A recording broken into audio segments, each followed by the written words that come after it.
3. Ah, 1, 2, 3.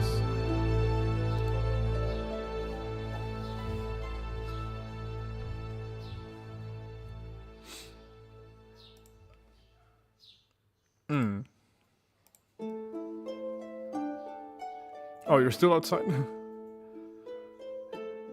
Damn.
Hello, everybody.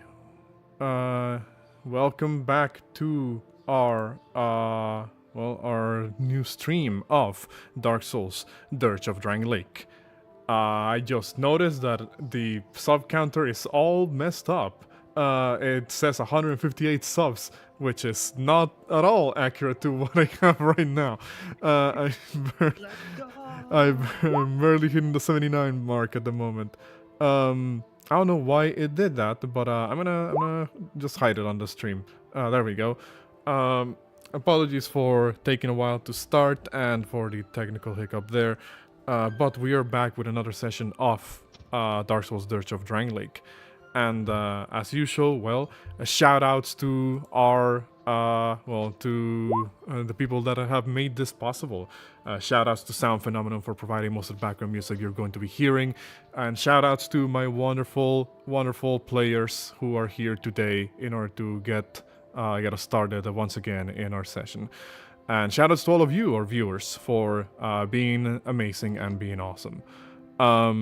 Well, Jesus fucking Christ. With that out of the way, what's it called? We will begin.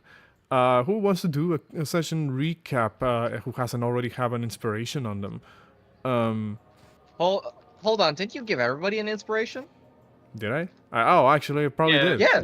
Never mind. Yeah. Never mind. Yeah, y'all are pretty well. You all have an inspiration, so I'll do the recap and I'll get myself inspiration.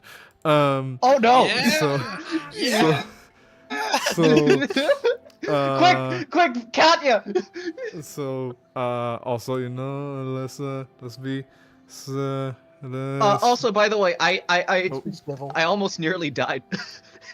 Damn. Well, careful over there. I was gonna say. So, quick recap of what happened last session. The party, having already rounded up as many citizens of the Gutter as they were capable of doing, brought them all back to the town of Majula, this strange little town that they have begun to effectively tend to, trying to improve the infrastructure, the flow of resources and the like, as they have determined this will be, for the foreseeable future, their hub, area, as it were. Their base of operations, as they now have a little town to manage with a populace that is, not particularly large. Seem very grateful and thankful to have been taken out of the hole of the gutter, and now are acting as the citizens of this town. During this time, however, one big thing happened here, which was that Atlas and Valencia got into a duel. The reason of such duel was that Atlas was trying to convince Valencia that she was indeed hurt in one leg and needed help and should ask for help from other people. Because if Valencia was to trust others around her a little bit more, then she will be a better leader. With this in mind, a battle ensued from which Atlas rose victorious. What's your population at the moment, actually? Like 50. Like 50 people, actually. I'm gonna say like 70 people. 30 of the 100 people that you got, they left after arriving at the top, or returned or chose to stay behind at the gutter. What's it called? From this battle, Atlas rose victorious, and Valencia had to kind of admit that indeed she cannot bear the burden of responsibility all on her own, especially when she's injured the way she's been. With this out of the way, the party had another moment of kind of just conversing with one another, kind of getting a couple of things sorted out of the way. And eventually this culminated with a night where everybody gathered around the town center and shared some stories of their respective places of origin and how their experiences there have shaped them into the people that they are today. During this, Signis. Go ahead. Signis just performed a retelling of them taking down the what's it called? The Rotten. Exactly. The Rotten. Yeah, he doesn't actually go deep into the actual thing about his own shit. He's just telling that. And other people kind of went off to do their own thing. So Rock's unfortunately still not told anybody about the type of stuff he's done in his life yet. It'll happen eventually, though. Regardless of that, however, during all of this event, a migration of firefly-like insects that are called bright bugs managed to fly over this town of Majula. Some of them being drawn to some of the individuals around the area. And the Emerald Herald mentioned that these bright bugs are drawn to, and I quote, people who suffer an inescapable fate. With that ominous, lingering thought hanging in the air, the bright bugs departed, and the night soon drew to a close as the party turned in for a bit of a rest here. Not before, however, I skipped over a bit here. The party managed to secure some amount of food for themselves and partially for some of the townspeople by fishing in the nearby shores of Majula. And also, Valencia and now Ace as well are now members of the Covenant of the Company of Champions, pledging themselves to follow the path of warriors, those who wish to walk amongst the greatest warriors of this generation. Let's see where that leads them down the way. But just to put this out there, both Valencia and Covenant of the Company of Champions. That's the best way I could word it. Both Valencia and Ace have 1 point of favor in the Company of Champions already by default, just by virtue of joining the Covenant. And I'll say, Valencia, you can add another point of favor in the Company of Champions yourself, because while you didn't win, a duel, you still took part on it. So you have 2 points of favor in the Company of Champions. Ace, you have 1 just by virtue of joining. What's it called? But with that out of the way, we will continue where we left off in the morning of the next day, as the party awakens from their slumber in Majula to find the dawn of another day.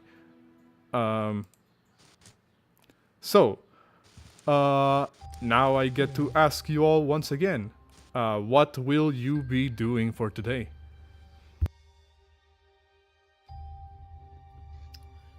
For the for most of the day, like most of the morning, Atlas will kind of be what's it called, standing by, kind of just awaiting orders. They will if with small talk between the party, they will mention that they would like to get the civilization as quickly as possible because, of all the extraneous circumstances of, we need to locate as much information as possible, and we can't get that from the fucking pit. But for the most part, Atlas is kind of just standing around. Eventually, when they kind of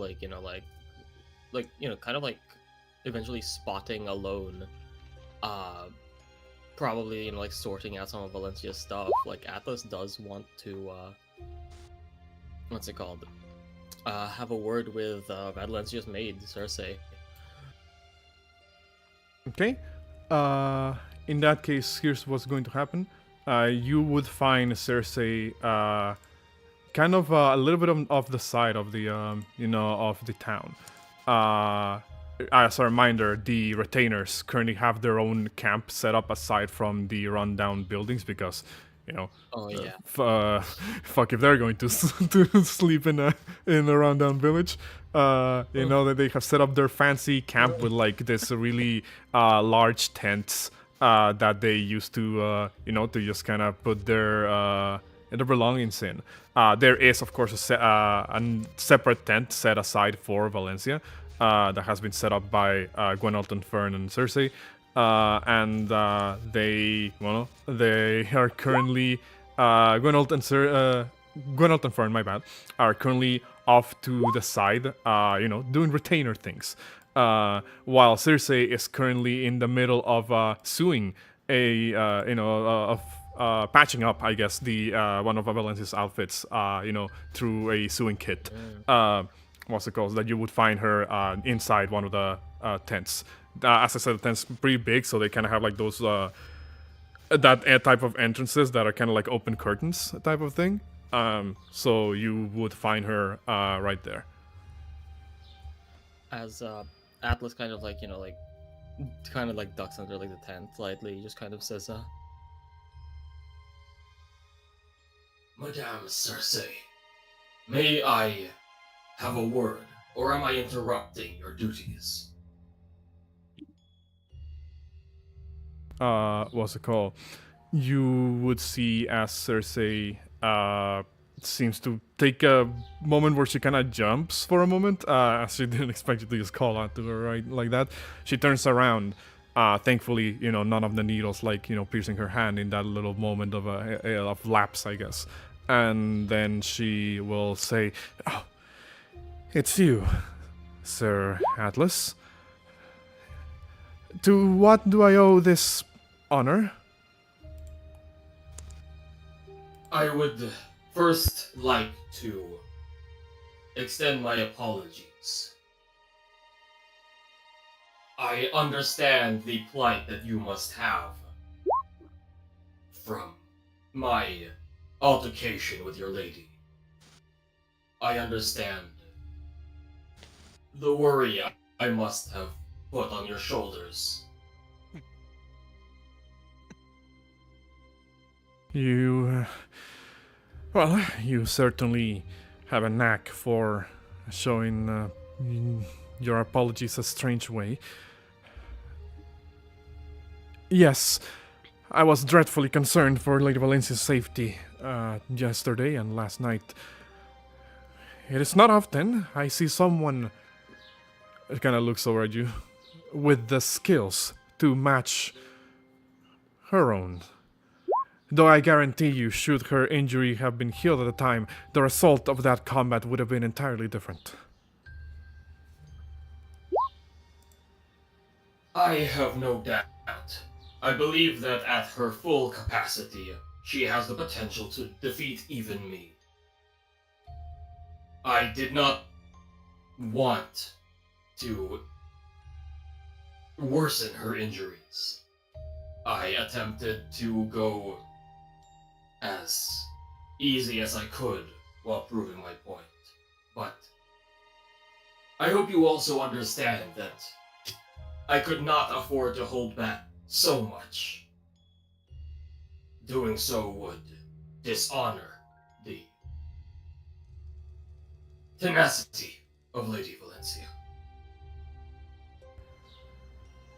And tenacity she has, to spare, I must add.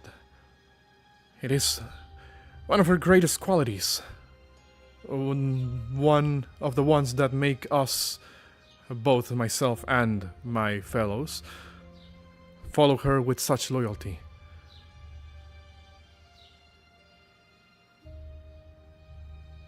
Even before seeing her retainers, I could tell that she was one of experience when it came to leading troops. That is why I wish her to be my commander. I believe that she is most worthy of it. That is why I had to challenge the duel to begin with. Should I expect another one of these altercations to happen in the future? If so, I will not answer for my actions that I must take in order to defend Lady Valencia. With that, Atlas kind of slightly tilts their head in kind of curiosity and just says, what actions would those entail? She stops working on the patches for Valencia's outfit, and she kind of sets it aside very neatly, to the side, on top of this little, I guess wooden table that she has in the interior of the tent. She approaches, still kind of holding her very prim and proper sort of posture, hands at the front, kind of one over the other, and she says, during my time working with the Draco the Lily family, I gained a level of training in fencing, as well as other, activities that some may consider subterfuge. I will not hesitate to take whatever measures are necessary to protect Lady Valencia if harm comes to her. Atlas kind of like stares for a bit and says, like there's like a little bit of a silence, and then says, I am glad that someone is able to go all the miles necessary to protect their lady. I am glad she is in good hands. I then believe that I can trust you to, if I ever break the values and trust that Lady Valencia has put into me, you will be able to put me down like a dog as soon as possible.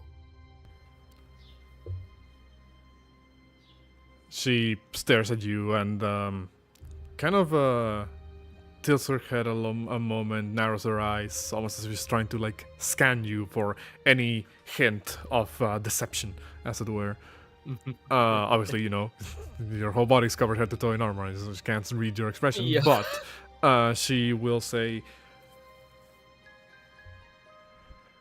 I still cannot make my mind up about you, Sir Atlas, or the rest of Lady Valencia's current companions, for that matter. But it has been made very clear to me that there will be times where I cannot stand at her side during her journey to reclaim her rightful position. Can I trust you to walk side by side with her through whatever it is that awaits you in your travels? If the answer is anything other than a no, well, I will be extremely disappointed. It is my full intention to be as her blade and her chariot. I, for the foreseeable future, have a mission that I must abide by. However, I am not one who is worthy of command or autonomy. She will be protected. But if anything happens that would jeopardize that, I believe we may have a mutual trust in that you will be able to take care of anyone who dare stand in her way, Madame Overseer. Also, I messed up there. She meant anything other than a yes. But she will say... yeah, no, I am sorry about that. She will... I didn't notice, no worries. She will say... she kind of thinks for a moment, closes her eyes, takes a deep breath, and says... In that case, I believe we've reached an understanding.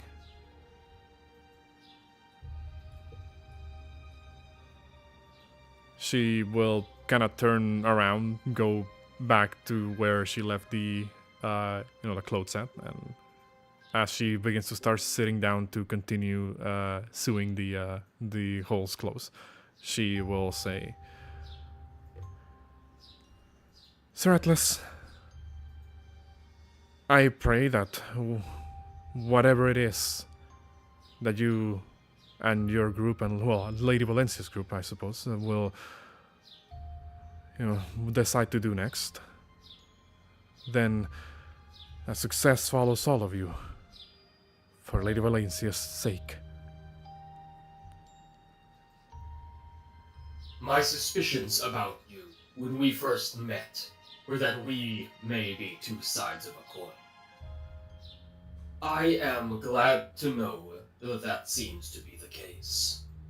We need more people like you out here fighting for what they believe is right, without any holding back.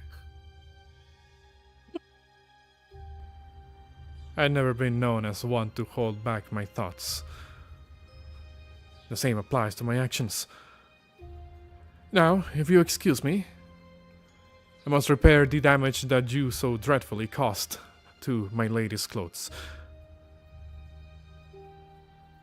Of course. My apologies for the further work. It is my duty.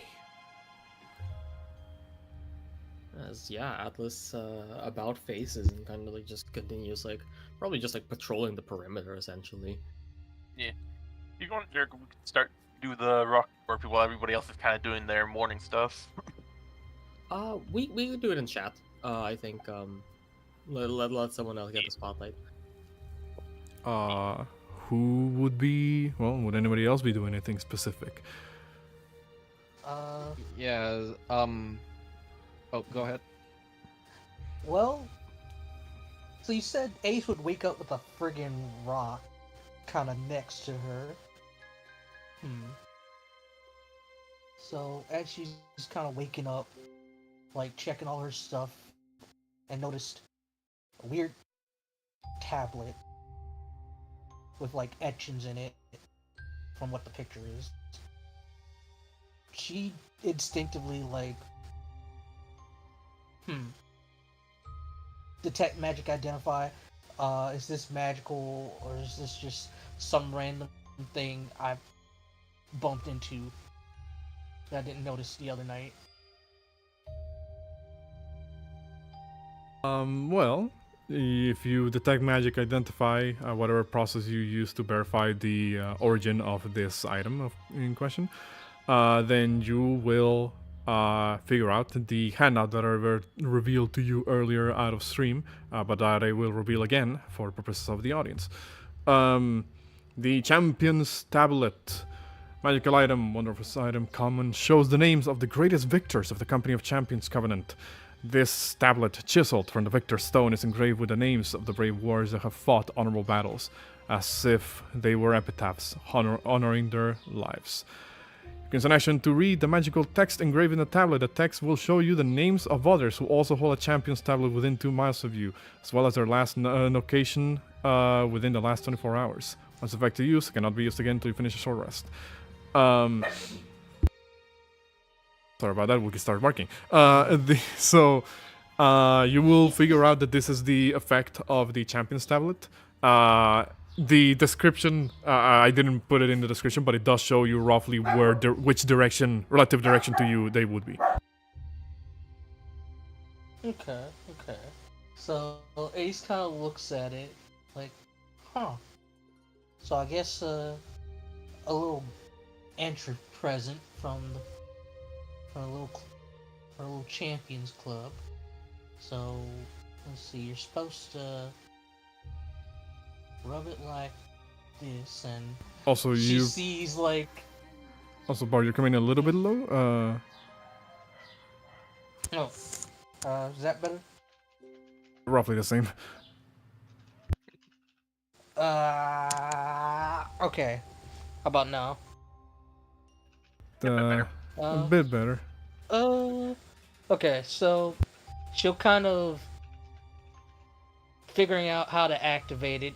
She'll turn on the Champion's Tablet, just to peruse it a bit to see, maybe there's some guy out there with a bounty. Maybe Ace could start making a name for herself. Who's the nearest schmo with it? Here's the nearest goon within 2 miles. The nearest goon, as you put it, within 2 miles, would be someone named Lady Valencia Draco, the Lily Rider of the Red Scales, true Dragon of Drangleic. Damn it! Somewhere around maybe like 100 feet within you, and you're within 100 feet of you, rather. What's it called? You see. You see that name appears within the next 2 miles. Let me double check. Roll me a D100. Okay. D100. 28. Okay, give me a second while I check something important here.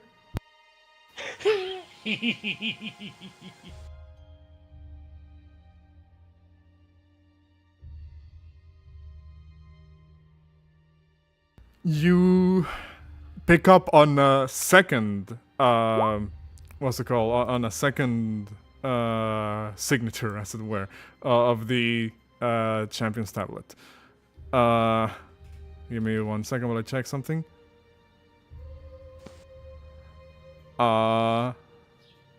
Somebody called Masterless Glencore.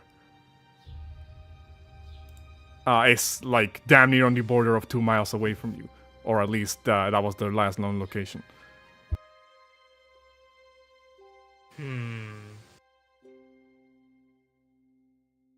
Border of 2 miles. Or 100 feet.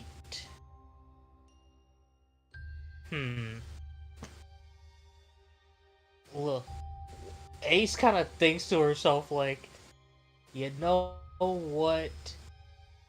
This might be a sign. Also, maybe we could knock her down a peg to gain reputation with these champions. And, well, hey, she already knows how Valencia fights. She doesn't know this dude. So, that's a bit of an advantage for Ace. So, she'll write down the name of this other dude. So, when we're on the road, maybe she'll see if she can find this guy again. You said Masterless Glencore? Mm-hmm. Okay. With that, Ace is going to find Valencia. See what she's doing. On that note, what would Valencia... Valencia- Oh, go ahead. For the time being, Valencia, she's gonna talk to Gwen up later, but right now she's probably just spending time with a horse. Roland, right? That was the name of your horse? Roland. Yes. Roland is currently, chilling. What's it called? Just out of curiosity, where would Valencia usually keep Roland at? Would it be within close proximity of the small camp that her retainers have, or would she have moved him to the nearby like the farm area where like the chickens and the pigs are at? Roland would be near the camp. Roland is part of her retainers. Okay. She's probably just like giving Roland just like a snack or something. You Just are quietly chatting to them. You're giving Roland a snack while Fern is currently brushing Roland's body, basically. I don't have access to his usual filter at the moment, but he will say, "Is my technique acceptable, Lady Valencia?" As he's still like brushing Roland. It most certainly is. You've improved quite a lot, I must say. I've learned from the best. What's it called? As he says this, that's roughly around the time where Ace would arrive.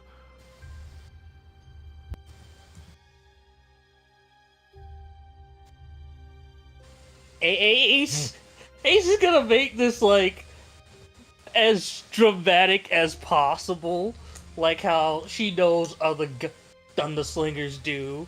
She kind of has her hat, the brim of her hat pulled down over her eyes. She's smoking she's got her she's got like a little bit of wheat, like a bit of straw in her mouth. And she's kind of lamenting not having spurs because that would be cooler. So you just hear her like purposefully kind of stomp just to make it sound like, oh yeah, she's got dramatic entrance, and she's got her cape over like her shoulder, like Like given the vibe of like the man with no name from the Dallas trilogy. Valencia's trying to ignore you on purpose.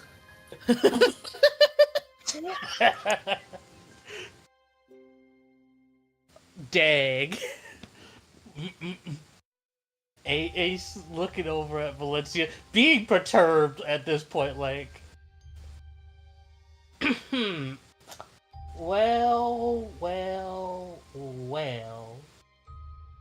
It. How you doing, Scales?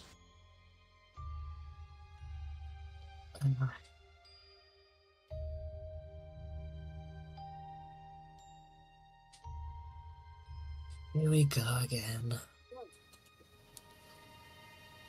I saw the name of a certain...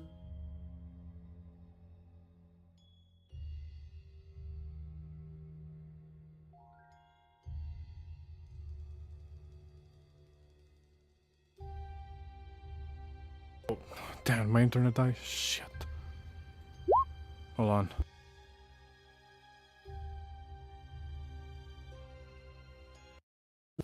If per person, I would smack you right then and there, you friggin' gecko.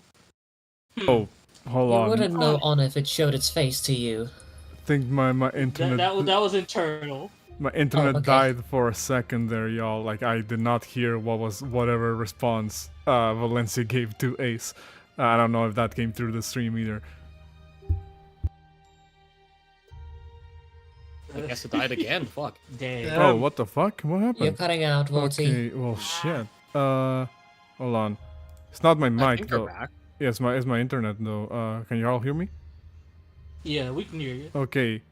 I'm back. I was saying like I did not hear whatever response Valencia gave to Ace, and I don't think it came through the stream either. Oh damn. Can I just say it again? So Valencia basically said like, here we go again. Ace. I saw the name of a certain vagrant dirting the name of my tablet this morning. What a coincidence. Seems a pampered little princess was also putting their name on the epitaph, as it were. Narrows eyes. Is something wrong, Lady Valencia? Asks Svern. No, it's fine.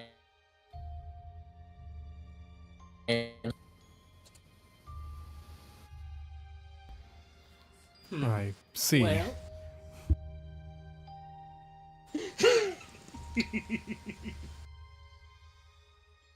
Ace kind of like pushes the brim of her hat up some, kind of narrowing her eyes with the straw in between her teeth, like, well, we both seems like the two of us signed up for with the with the champions around here, and figured might as well kill two birds with one stone, trounce you and kickstart reputation around here.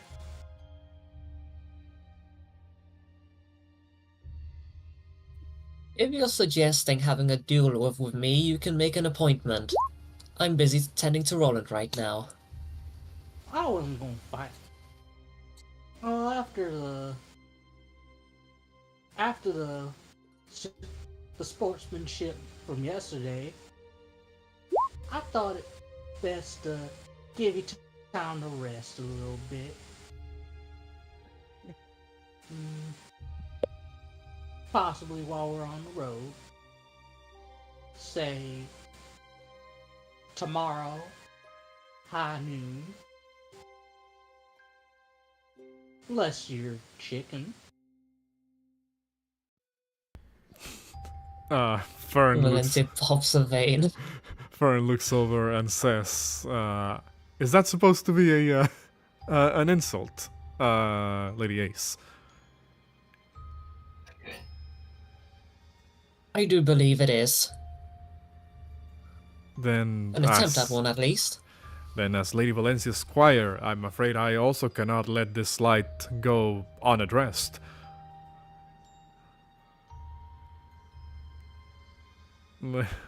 Lady Ace, if your intention is to, demand a honorable duel from Lady Valencia, then, well, addressing with such disrespect is not the way to accomplish that.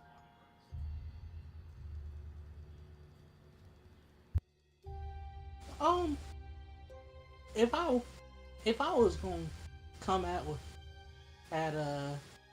Val here with disrespect, it'd be a lot more colorful for her. Just a little something from my neck of the woods, as it were. Now, I don't expect y'all to come in with a thunder blaster, so I'll let you borrow my crossbow.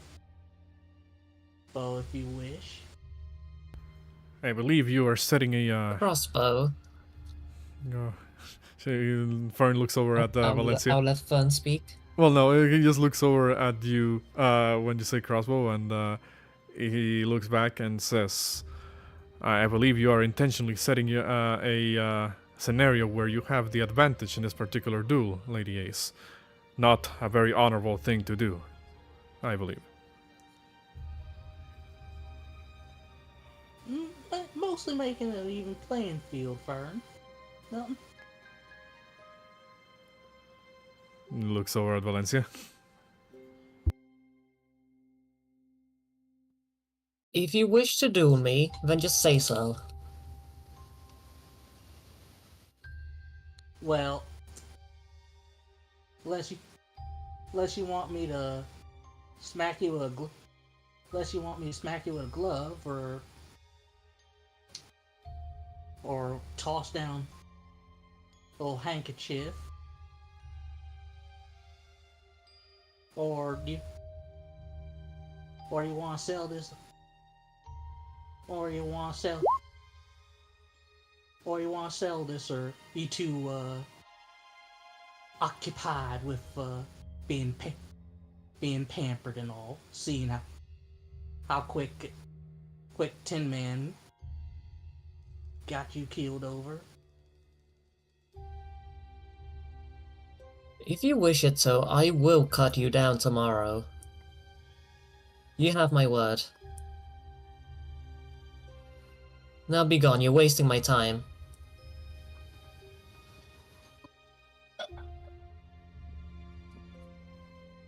Alright. Made it. Here's at least some sportsmanship. And Ace kind of hold out her hand.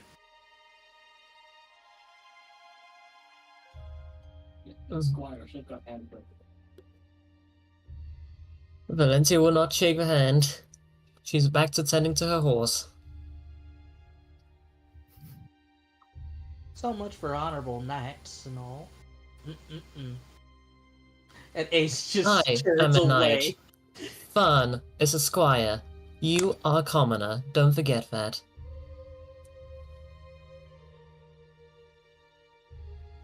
You're in Drangleic now. Oh shit! Dang! You ain't in your neighborhood anymore, fool! No.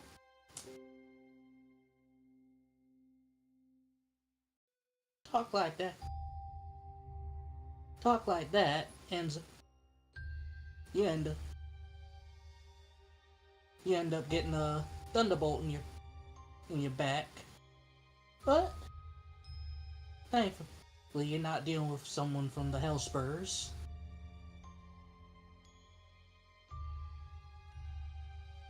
But then again, But remember, the vow. At least most folks do. Don't matter what kind of blood you get. No matter if you got highborn blood or a low commoner. All of us still draw blood. All of us still draw some blood in a fight. Well, at least for me, it's Magnum. Well, see you around. And he just kind of walks away, thinking to herself, "Yeah, I had a better burn than that." Mm-mm-mm.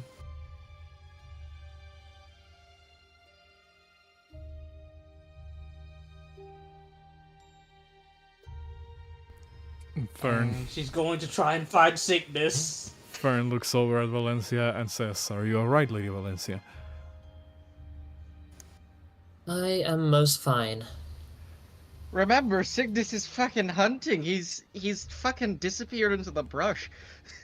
Fern will say, "Correct me if I'm wrong, Lady Valencia, but this is one of the travel companions that you have selected for this journey. Is she not?" What are Selected is a strong word. I thought you were just about to call her a travel associate. What's it called? Fern will say, "Is Travel associate. obviously my experience of travel has been very limited outside of our own travels. But is it regular to be at odds with your travel companions in such a way to the point of, demanding satisfaction?" No, it is not, and I do pray that you don't have to deal with stuff like this in the future.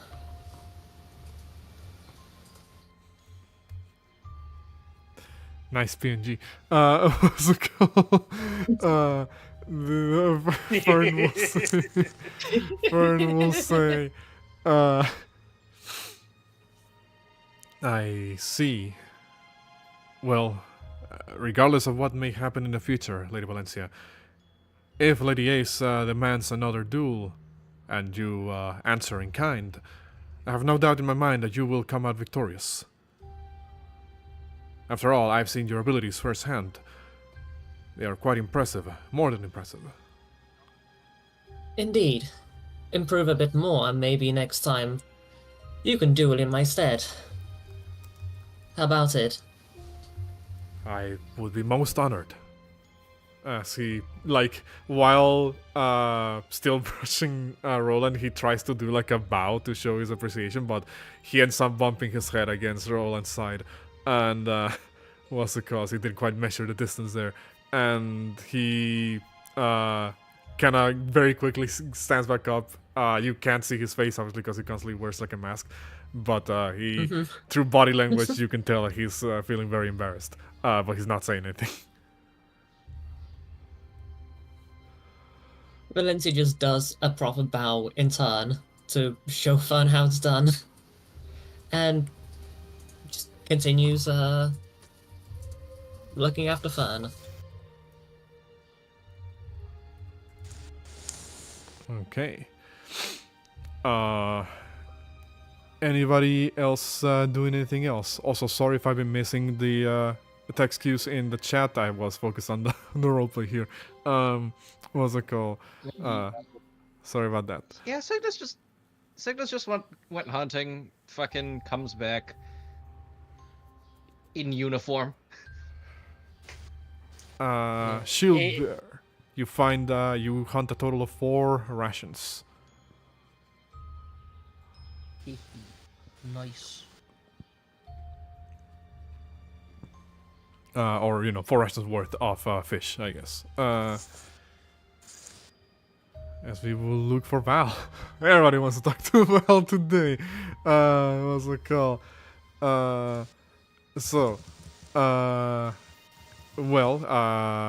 If Signis is returning to town after hunting, and SB is also returning around town after fishing, then What we can do is that both of your arrivals kind of coincide here. So now most of the party is basically somewhere around town at this moment. Just getting every preparation set. And you will be able to find Valencia, unless you yourself, Valencia, would do something else after just chilling with Fern and brushing Roland and playing, and hanging out with Roland as well. I'll probably leave talking with Gwenald for a bit later, just so I can, interact with the players. Okay then. If anything, the conversation with Gwenald can be done in post. Or he could be around when you talk to Silver. I can let y'all decide that too. Valencia would want to talk with Gwenald one-on-one, so not for this segment. Okay. In that case, in between you kind of, leaving Roland's side and, going to do your own thing, I'll say Silver will be able to find you. So go ahead. Yeah, super walking. Hey, Miss Valencia. Shield Bearer. Good to meet you. Had a question. Go on, you may speak. Would any of your retainers know Undercommon? Would Valencia know what Undercommon is? Hobo language. It's hobo language basically. Roll me a history, because I don't imagine Valencia usually hangs out with the lower classes, quote unquote. Yeah. Yeah. You have no idea what this type of peasant language is supposed to be. Is it even a language? Question mark. It's not just like a made up thing. Go ahead. I hear it has the word under in it. Yes. Could it be an underground language? Or what are you quite referring to? I see you don't know. I could ask your attendants personally. If you know where they are. That I do. Why are you asking, if I may ask? Well, I want to be able to communicate better with more people. And I didn't expect someone from your status to know what Undercommon is, but I hoped. And it's one of the 3 languages really spoken throughout the lands. The only one I cannot speak. A language based on status? Could you please elaborate? Spoken by the less fortunate. Let's state it like that. Valencia, just thinks for a moment and then just answers, I don't believe any of my retainers have been in such dire circumstances to be considered that, no. I mean, you could know it because they helped someone. I don't know their history.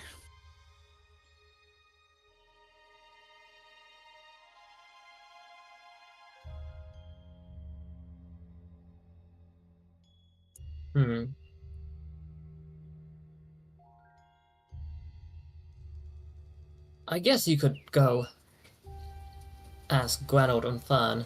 Fern used to be a blacksmith. Gwenald has always been really a family cook, so unless they went out on a venture of their own, without telling me, then I highly doubt it. We'll see to it, but where are they? Valencia points in the direction of Fern, and she tells you that she's currently looking for Gwenot.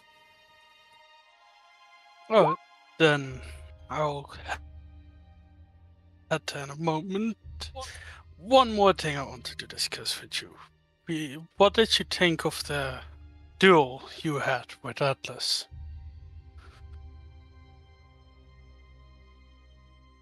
It was a pretty solid fight, I must admit. I wasn't expecting it to be quite that strong.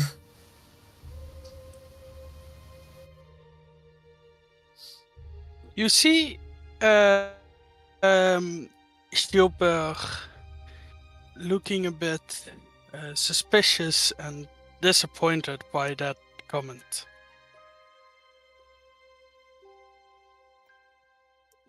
Is there something wrong? I mean, that's all you have to comment on it. You tried to be the leader, right? You had training as a knight. You should know where it went wrong. Where to improve. How to get stronger. That is something that will take time. I'll figure it out eventually.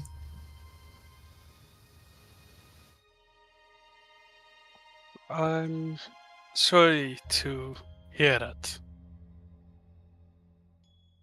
I expected more.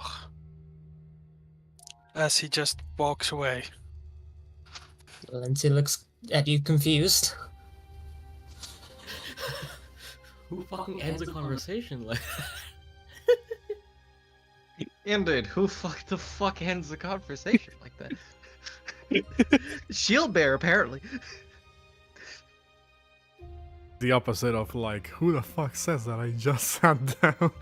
What was it called? I imagine Shield Basher though is very proud of you, Shield Bearer. What's it I called? mean, yeah, you all don't hear what he is yelling. Yeah. Just what's it's it just called? profanities and slurs. But with with that out of the way, what else happens in this day before y'all are getting ready? I mean, he would look for Fern and Reynolds. That is true. Fern has just been done with horse brushing duty, so now he's up to equipment maintenance duty as per the schedule of the busy retainers.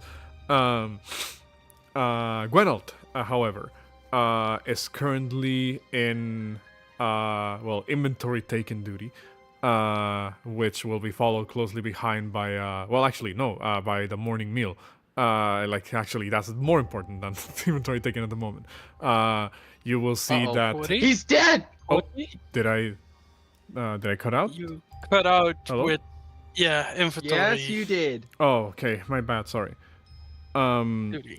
You will see that Gwenold is currently working on on cooking. He's currently on cooking duty, and then we'll move on to inventory taking. What's it called? Once he's done using today's recipe. Thankfully, they're not like super far away from each other, because again, they're all within the same camp, just a little bit to the side of the town. Mhm. So you would be able to spot both of them within relative distance of each other. As Fern seems to be polishing, like armor pieces, weapons, and the like. And Gwenold is currently doing that thing that chefs do, or anybody who tries like their to make food does, where they like taste it, before actually starting to serve it. What's it called? Mm-hmm. And that's standard procedure. yeah, standard. Like I said, that's what every chef does. What's it called? So you would be able to find them, within close proximity. Yeah. Well, you would walk up to Fern. He's like, Sir Fern, could I speak to you for a moment? you may. Uh, he looks a little bit confused because you haven't really sought him out personally until now, and he will say, "Yes, Sir Shieldbearer, is that correct?" Correct. I have 2 questions for you. One, do you speak Undercommon by any chance? The DM proceeds to check the stat block that he made like a while back. I forgot he uses the commoner as a stat block. What's it called? I'm going to say that. Also, welcome back. I'm going to say Fern thinks for a moment, takes a deep breath, and then says, "It is not a language that I have spoken in a while. My kind, Corvians, are not very common around Drangleic, and as a species adjacent to those who possess bestial traits, well, our kindness also receive in very varied fashions depending on the region. I've had to learn the language of the less fortunate, though I have not spoken it since I entered the employment of the Draco the Lily household."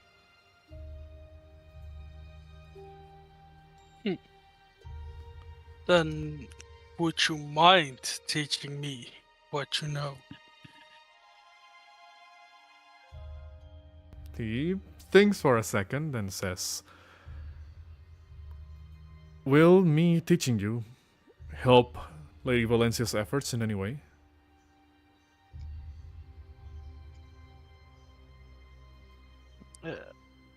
You cut a bit out. You said will teaching you help Lady Valencia? Yes, will him teaching you help Lady Valencia's efforts in any way?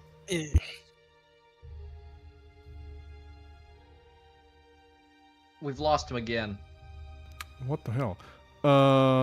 Or is it me this time? Did I cut out again? Efforts in. Yeah, Yeah. efforts in. Partially cutting out. Let me see something, because it might be just me using like voice mod that is causing this. Because it didn't happen last time. 1 second.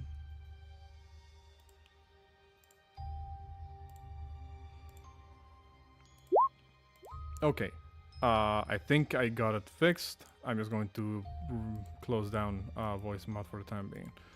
All right. Can y'all still hear me? Yes. Yep. Okay. Yeah. In that case, well, hopefully that actually helps in me not cutting out. Yes, he asked if him helping you will in any way further Lady Valencia's efforts. It will help us be throughout our adventures. Make sure we can communicate, and by that means make sure we make less enemies than need be. Roll me a persuasion check.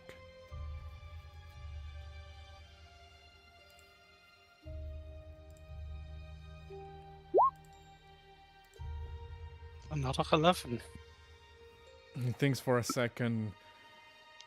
He doesn't seem too convinced, but he says, "Well, I must inform you that my duty first and foremost as a retainer and squire of Lady Valencia comes in aiding her. To set time aside to teach you this particular language will, well, mean that that's time that I will be taken away from other activities. However, if Lady Valencia is approving of this, then I can do what I can. Although, well, when are you exactly meant to set out again on a journey? Player question. Have we decided on a day to set out? We Probably haven't- soon, within like the next 1 or 2 days, I think.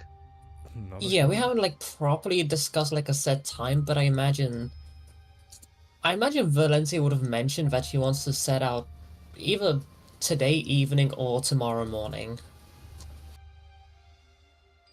I presume within a few days. If that. Not enough time to cover all the language lessons necessarily to master it, then.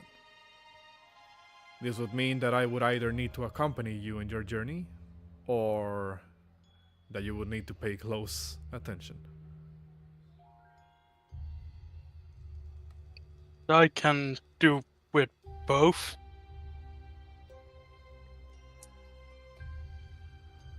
Then I have.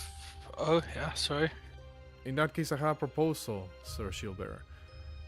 Should Lady Valencia allow it, I can perform these lessons either here or out on the road if I am to accompany you.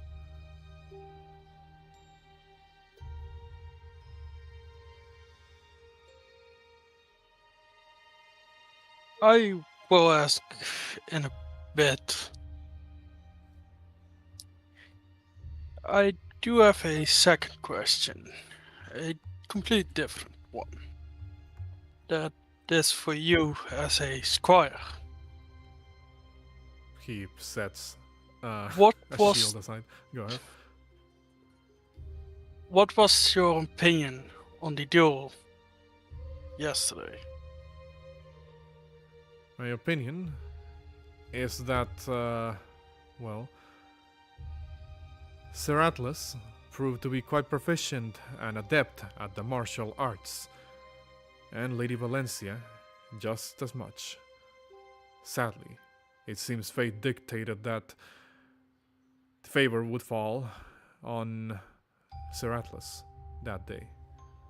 Though I guarantee you, should Lady Valencia's abilities be, well, should her injury not be as severe as it is,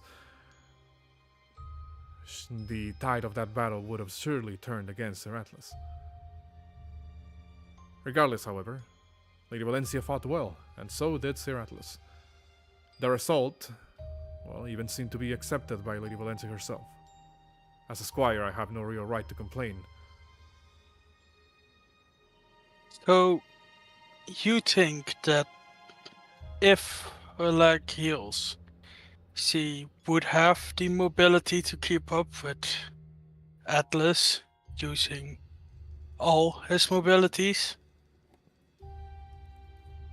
I've only heard of what Sir Atlas is capable of doing in battle. I wasn't present during your exploits underground. I know. But you saw him yesterday using extra mobility enhancers, right? Well, not whatever that type of enhancers. pyromancy was, Abilities. you imagine. Whatever type of pyromancy Sir Atlas is using in order to boost their mobility. Well, it's not an ability that Lady Valencia seems to, well, have acquired just yet. I can't imagine it is going to make that great of a difference against equal or greater skill.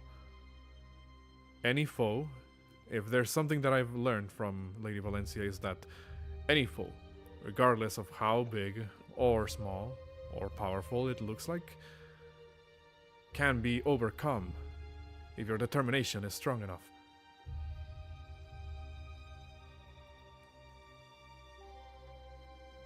Interesting. Thank you. He nods and then says, "Is there anything else you require of me?" Not at the moment. You hear over to the side. Hey, Fern. Breakfast is ready. Let Lady Valencia know.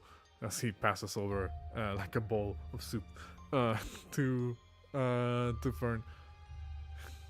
He looks over and says, "I believe yet another duty calls." Well, if you're going to right now, could you immediately ask for approval to the lessons? Then I can move on to other matters. I shall do just that. Thank you. And he does a... What do you call it? Short bow? Yeah, short bow. Yeah, Shallow short bow. bow. Ah, shallow. Yeah. Short bow is a weapon. That's short bow moves on as well. He pulls out a short bow and Fern. What's it called? Yes. You. Training starts now. What's it called? Well, in that case, as it is. Oh, what just happened? No idea. My roll 20 lagged me out of the game. Oh, damn. Oh damn, yeah. I mean that sometimes just happens. In the stream as well. Yeah, no, yeah, like straight up Oh. put me back on like the pregame screen. I don't know what the fuck just happened there. Well, at any rate, what's going to happen here is that Fern is going to, of course, fetch Valencia, pass her over the bowl of soup, and will say, "Breakfast is ready, Lady Valencia." Additionally, Sir Shieldbearer seems to be keen on trying to learn on the language of Undercommon, and has requested me to be his instructor. Am I cleared for such a diversion? Yes. They've talked to me about it earlier. You have my permission. I'm sure you'll make a great teacher. Thank you, Lady Valencia. I will do my best to uphold that level of trust you have in me.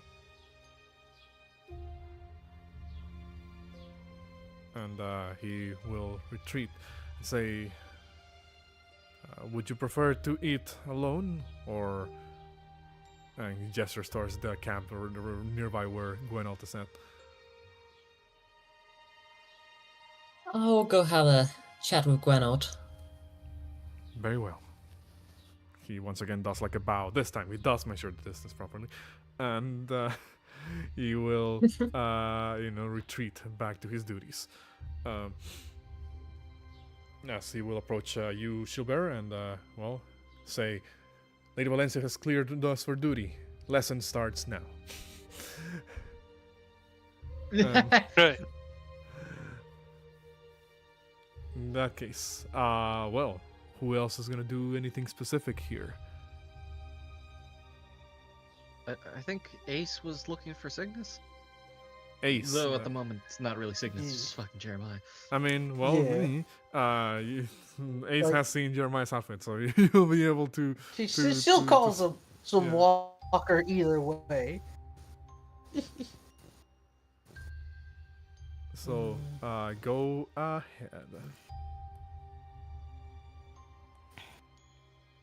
Yeah, cause like currently Jeremiah's fucking like skinning a deer, like fucking like hanging up, bleeding it out, or getting it ready to turn into fucking jerky. Okay. There you are, Walker. Huh. Nice to see you around. What's going on? You see, he's actually in uniform, or instead of like his normal outfit.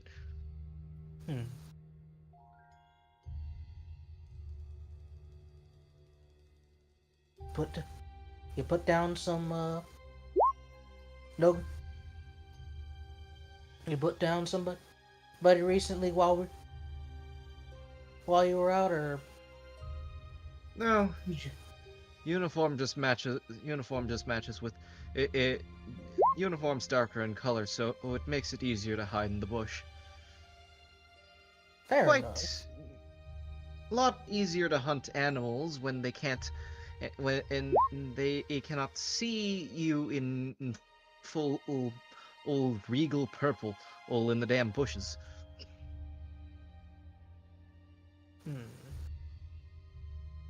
Well, I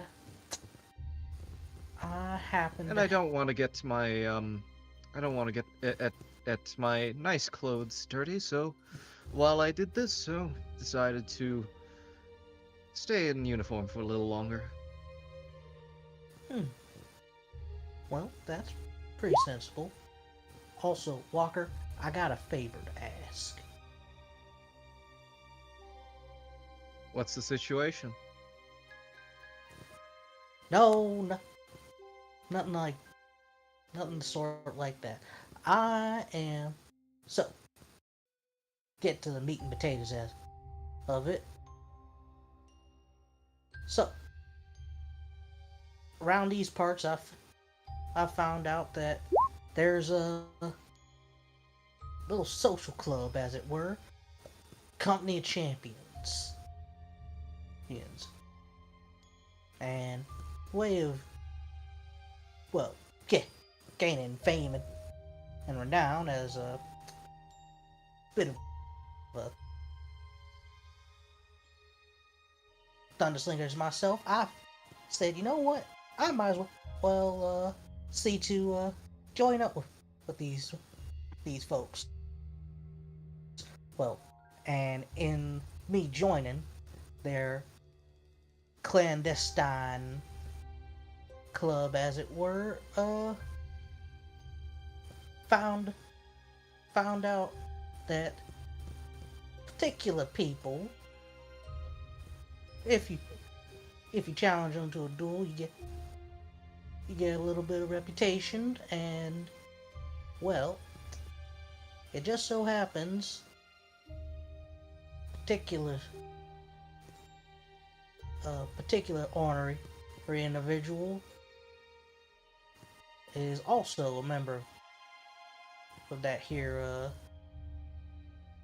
covenant, as it were, and I'm guessing you're referring to Valencia? Yes. Now, Well, that is certainly going to be he just stops there. He mutters something under his breath.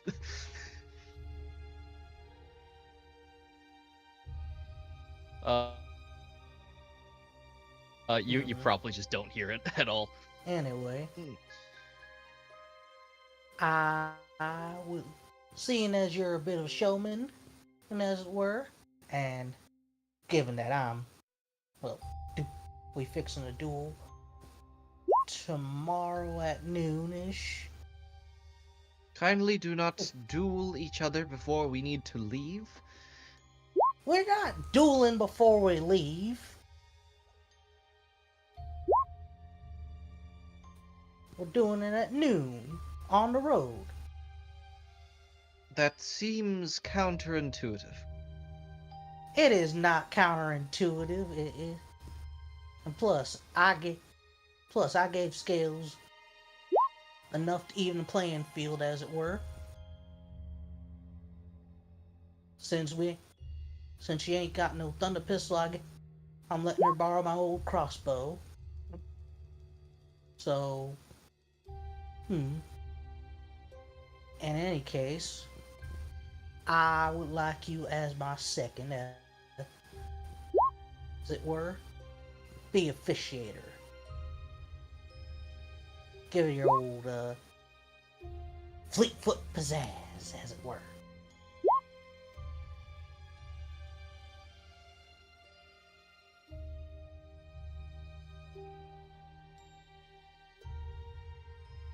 I am going to say this very plainly.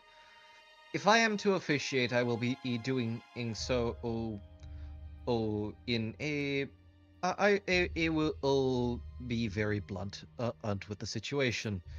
You are there's I might add a little bit of flair of my own, but I am going to I am not one to I will say that while I am when I am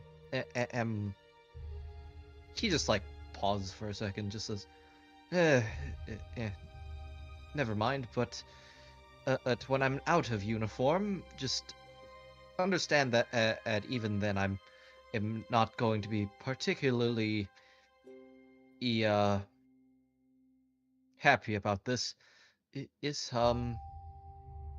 I understand. It's not like I I'm gonna kill her or anything.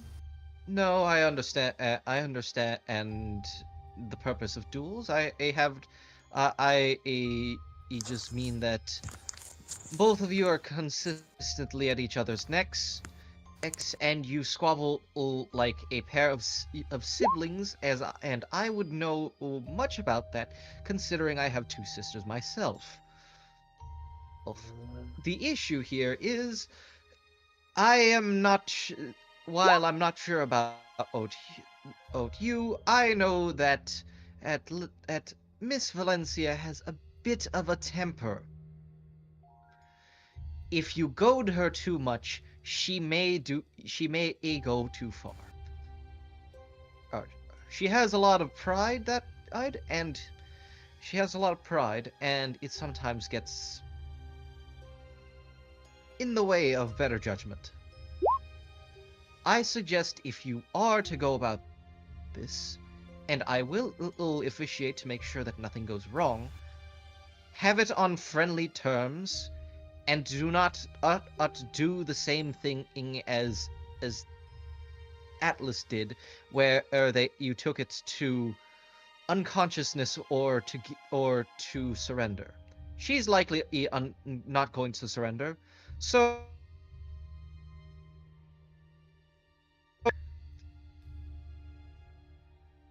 Hmm.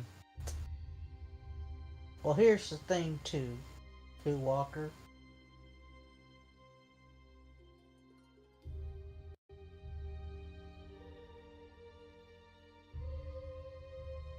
Reputation. Aside from renown, also, that egotistical iguana's been trouncing around like she's all high and mighty, like she thinks she's better than everybody else. Just because she's got some fancy title, of rider of the red scales, knight of so and so. And if anything, this would knock her down a peg and let her know, hey, they just cause you like, yeah, you might be the little ringleader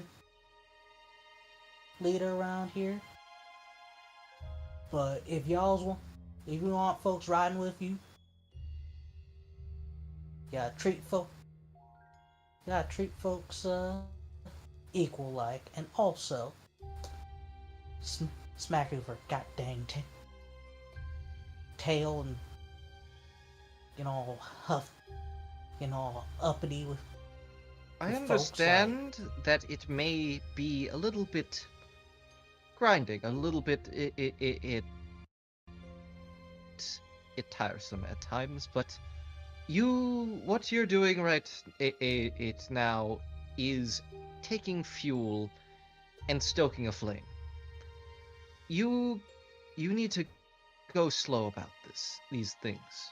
You cannot rush them, and I understand what you're trying to do. You're trying to humble her, but the thing is,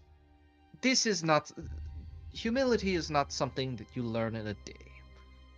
Hubris is a great flaw that plagues many of us, and it is certainly something that plagues Valencia most of all people. You cannot rush them through the process of growth. You yourself have quite a bit of pride that I believe it's best that, for the moment, you restrain yourself a little.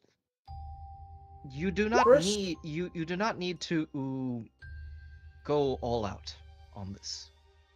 Restrain myself. Not. Okay, okay, that's like Do saying, telling a fish not to swim, a swimmer folks not to breathe. Like, yeah. Like, if anything, I was as cordial. I was as cordial as a count from Dominaria, if any. Anything. She was the most rude and ornery I saw around. Plus, dueling is a way to blow off some steam as well as sharpening your skills and giving. And it ain't like I got a horse and a lance I can just ride out there with a suit of armor, or like somebody at the county fair. And plus, I'm putting it on equal terms with her, and I'll use it. She'll use all her tricks up her sleeve. I might as well use some of mine, and I'll give her a bit of an edge. And you see Ace kind of pull out this freaking crossbow, where for Signis, because of where you're from, it halfway looks like a cross between like a friggin' like a crossbow and a friggin' slide action rifle. But you notice that there isn't a bowstring. It's mostly like metal and a stock. You are going to need to teach her to use that thing. That is definitely not something that she would be able to use. Oh, it's easy. Just see. All you gotta do is grab choke the handguard here, as you just watch, because frig off repeat friggin' well, I gotta fix her up in the morning for the duel anyways. But yeah. So you see like a little bit of spark. Like something's trying to activate, but He would just sigh and just say, "Alright, I'll officiate for you. Just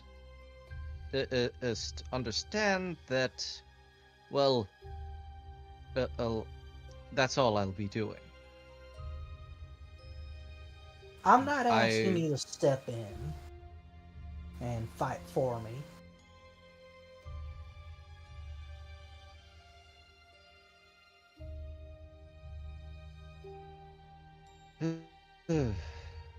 I have a feeling at this point he's like done with all like the grisly bits of the of like cleaning up the deer, etc.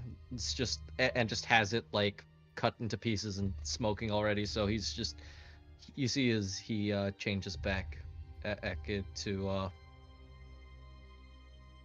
much better. Anyways, he's, as I said, I will be officiating for you. That'll be all I'll be doing. And I will be handling the matters of making sure it all stays fair. Is that okay with you? That's fine, and plus, look, win or lose,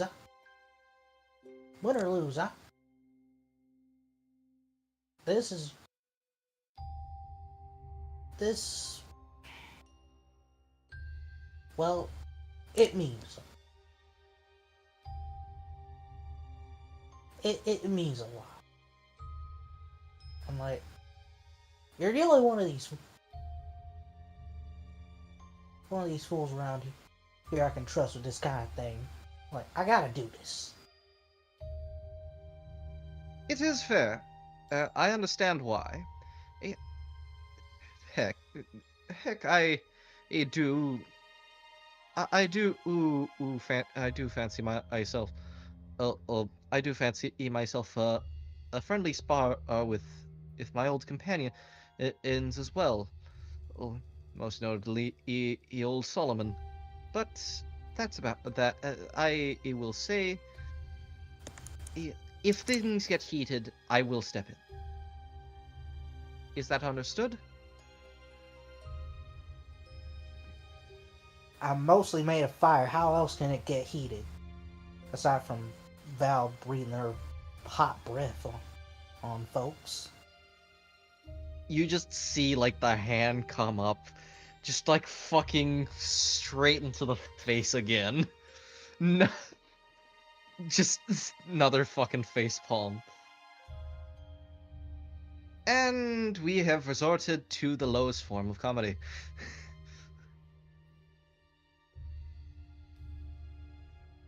Puns.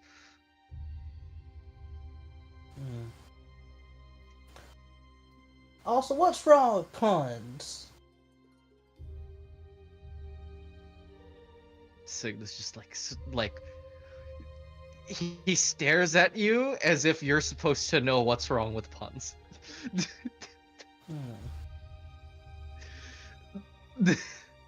Like he's just silent. He's just like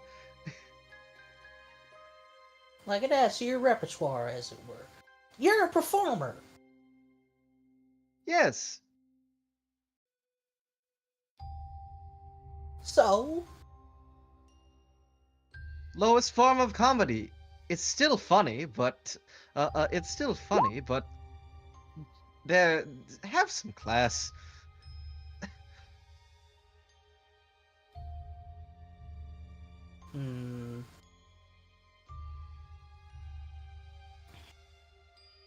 He is saying this in like not like a tired tone or anything. He's just like saying it very playfully. Like you can almost like see the shit-eating grin under his mask. yeah, you see like Ace kind of like pouting at you, like, you mofo. I see what you're doing, but you ain't shit. He'll just say, "Alrighty, I'll just get the rest of this process done. You should probably also handle a few other chores of your own, while you still have daylight.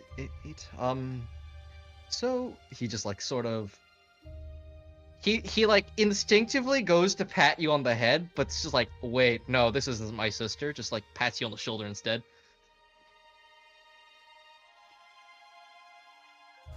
And just like,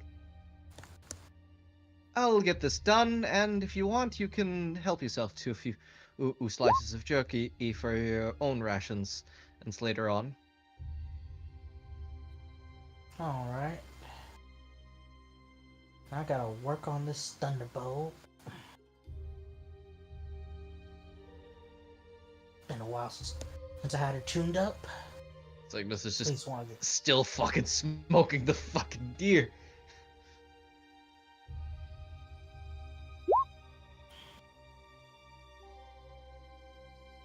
I wonder how the Tin Man's coming along. What's it called? Like, what? So, I'm going to like kind of like describe what Rock sort of like sees. So like the armor sort of like opens up in paneling, and Rock is, well, first of all, the first thing you notice is that your previous sort of like dosages and like estimations on like different medicines, you definitely have to reconsider those because you realize that the armor is not form-fitting in the slightest. This person underneath seems to be of like first of all like sort of feminine build, still like very muscular in a lithe sort of way. As you see, they actually, so the way the suit works is you see their hands actually end at the elbow of the suit and kind of like use a sort of like, I don't know how else to describe it other than like like the VR knuckle controllers. They kind of use Yeah. those to operate like the rest of the gauntlet. So, And same with the feet ending at the knees. They basically have limb enhancers. basically, my brain's comparing it to an Iron Man equivalent of the mechs from the Avatar movie, Yeah, honestly, kind of like that.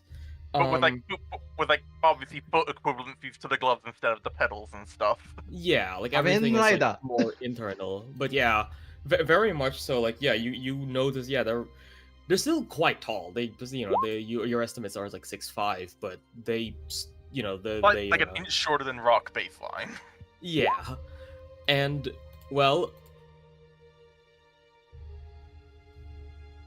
hold on.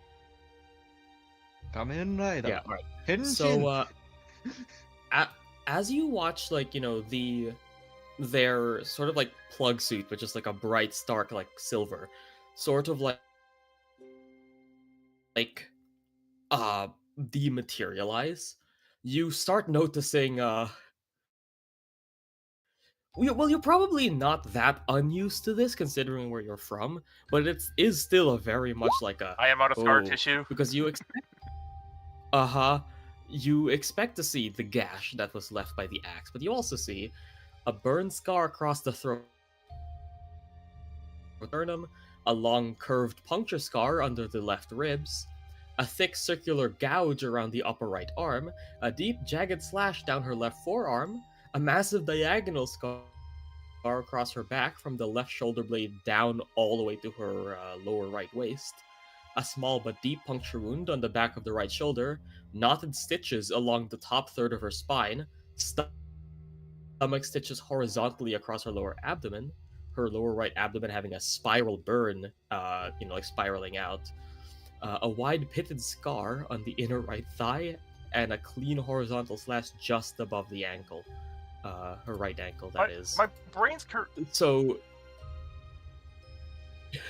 my brain's like in terms of equipment for those who play, if you play Smash Bros. Is imagining like the Samus skins where it's like the beach equipment, where it's like you can see like the admin and everything else, but with the Metroid yes, helmet exactly. still on. That's Like the the aesthetic. But Yeah. yeah, you see that these have been medically tended to. You can actually tell that, whatever the Empire's doctors are like, they at the very least know how to do their job, but these are scars that stay. Rock, not even like blinking, not in terms of shock, but just looking at her, would open up his book, flip it to the page with Atlas, and he would show them that it is their medical page, but he's kind of like, before showing it to them, crossed out all of the physical information that he might have had. And we'll ask them, basically starting off with a simple question. Well, now that I have a proper measure of thine appearance, I will ask the first question.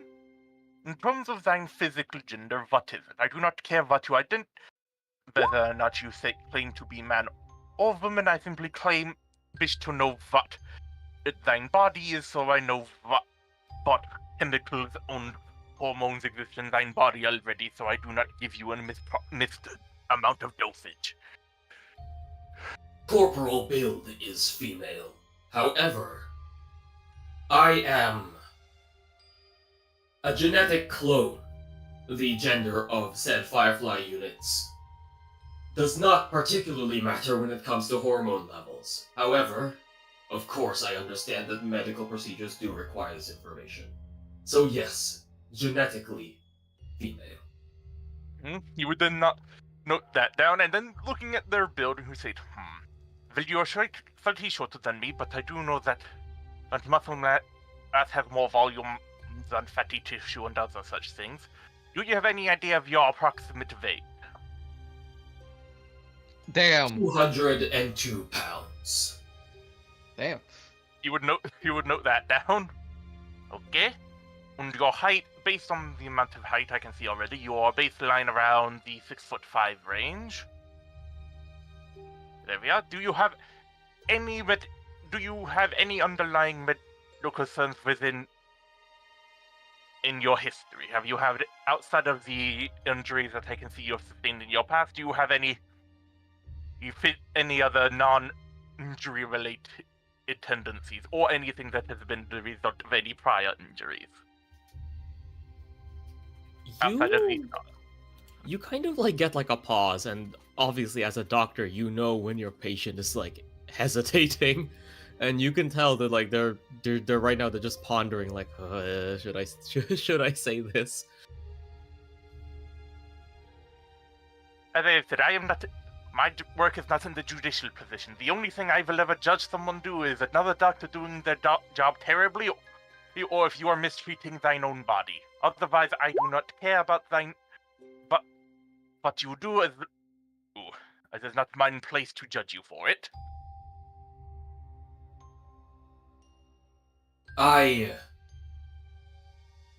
All Firefly units are genetically predisposed to expire at a certain date. It is known as entropy loss syndrome. Essentially, the more I exist and age, the more my perception of the world begins to slow, until I am essentially rendered catatonic, yet still alive. So However, essentially, that's not a concern of yours. That time has yet to come. So essentially, people amongst your group have a predisposed date and predisposed coma date. Is that the best way to summarize it? It is not something that one can come back from. I would personally effectively have it down as a death date rather than a coma date. Yeah, we shall see. It wouldn't be the first time I've had to deal with someone in a coma. It is adamant that I remain within my coffin, or rather, my suit. The suit prevents the spread of the syndrome, essentially working as a life support and extender. That is why I am so hesitant to leave the cockpit at any time. That is understandable. The only time I will ever need you to leave the suit is if you sustain injuries that I cannot treat you within it. As long as I have access to the injured area, that is all I require. Very well. Now that I'll begin with the simple standard test, and you will have Atlas sit on one of the, basically just the tables, as he will go through the full limb reaction test, starting with, he'll go through the bicep reflex, the tricep reflex, the funny knee hit, the brachioradius reflex, then he'll test the super rapidus test, which is the test the rotator cuff muscle with the patient's arm abducted to 90 degrees and forced downwards to assess for pain or weakness. The Jurgensen test for the what bicep. What you'll notice is that in all of like specifically the reaction tests, they almost seem to react like maybe like a split second before like there's any form of like actual like impact or contact. Like they're not like twitchy or anything. It's more like their body kind of just has a faster reaction time than average. Well, at least with it, I can rule out any potential damage to the tendons or thy nervous system. Though I do not know about thine pain receptors, they might need something. Now then, I I will check believe the pain numbing is more of a experience. experience thing. Yes, Well, first I shall assess. I do not believe there is anything wrong with my pain receptors, but I will leave it to the doctor to examine that. Well, we shall see. Makes sense. He's the first time he's actually been able to inject Atlas. Yeah, and like you know, they are not a standard human.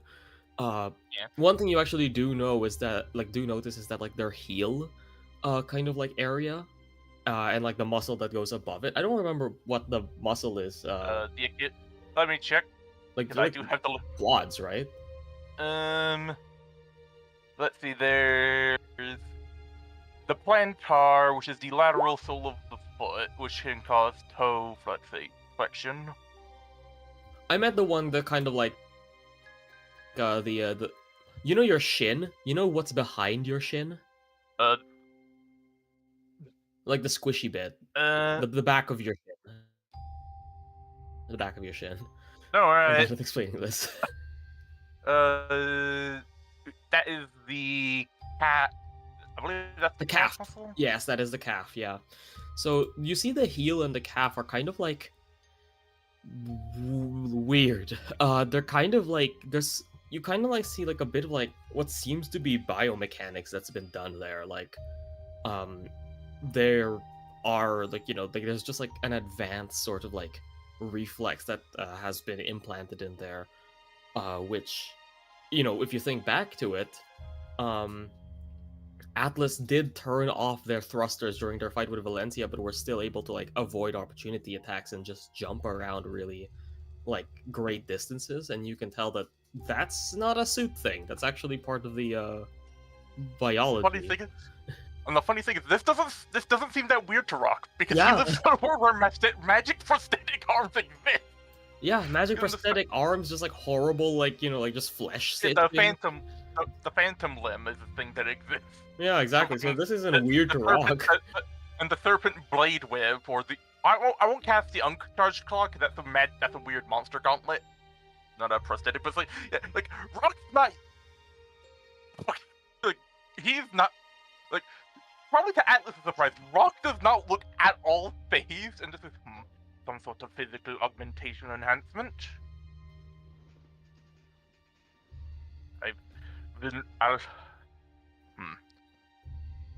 Then I'll have to evaluate how I'll deal with this area if it becomes injured in the future, or if I need to treat the muscle tissue.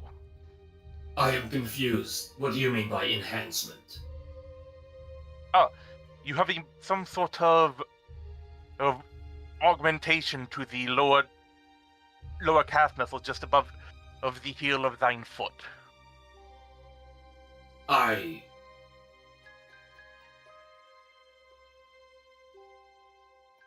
What are normal? Stand over here, please, and he would basically just pull out a mirror, because he obviously would have a mirror to help patients examine themselves. Yeah, of course. And he'll just gesture them to the augmented areas he has noticed. And they just kind of reply like, I do not quite understand what I am supposed to be looking at here. This is a physical augmentation. It is not standard on the human body. Strange. Suboptimal. It seems to potentially be the reason why you were able to move so nimbly against Lady Valencia, though that is not my concern. The only issue I will have in the future is if it prevents me from being able to access whatever muscles or tissue will lie underneath if it becomes damaged. I will keep that in mind and attempt to avoid injury to the heel. Wait, I will ask this. Because Rock, even if he didn't get to a bait medicine, he is a perfectionist when it comes to his craft. How good of a job did the medics actually do on Atlas? Did they put proper care into it, or was it just it's good enough, we'll kill it today, they'll live? So it would probably be done less by like actual doctors and surgeons and more by like machines. I'll say that the stitching looks like Rock could probably tell that at the very least the stitching is mechanical because it looks perfect. But like, you know, Yeah.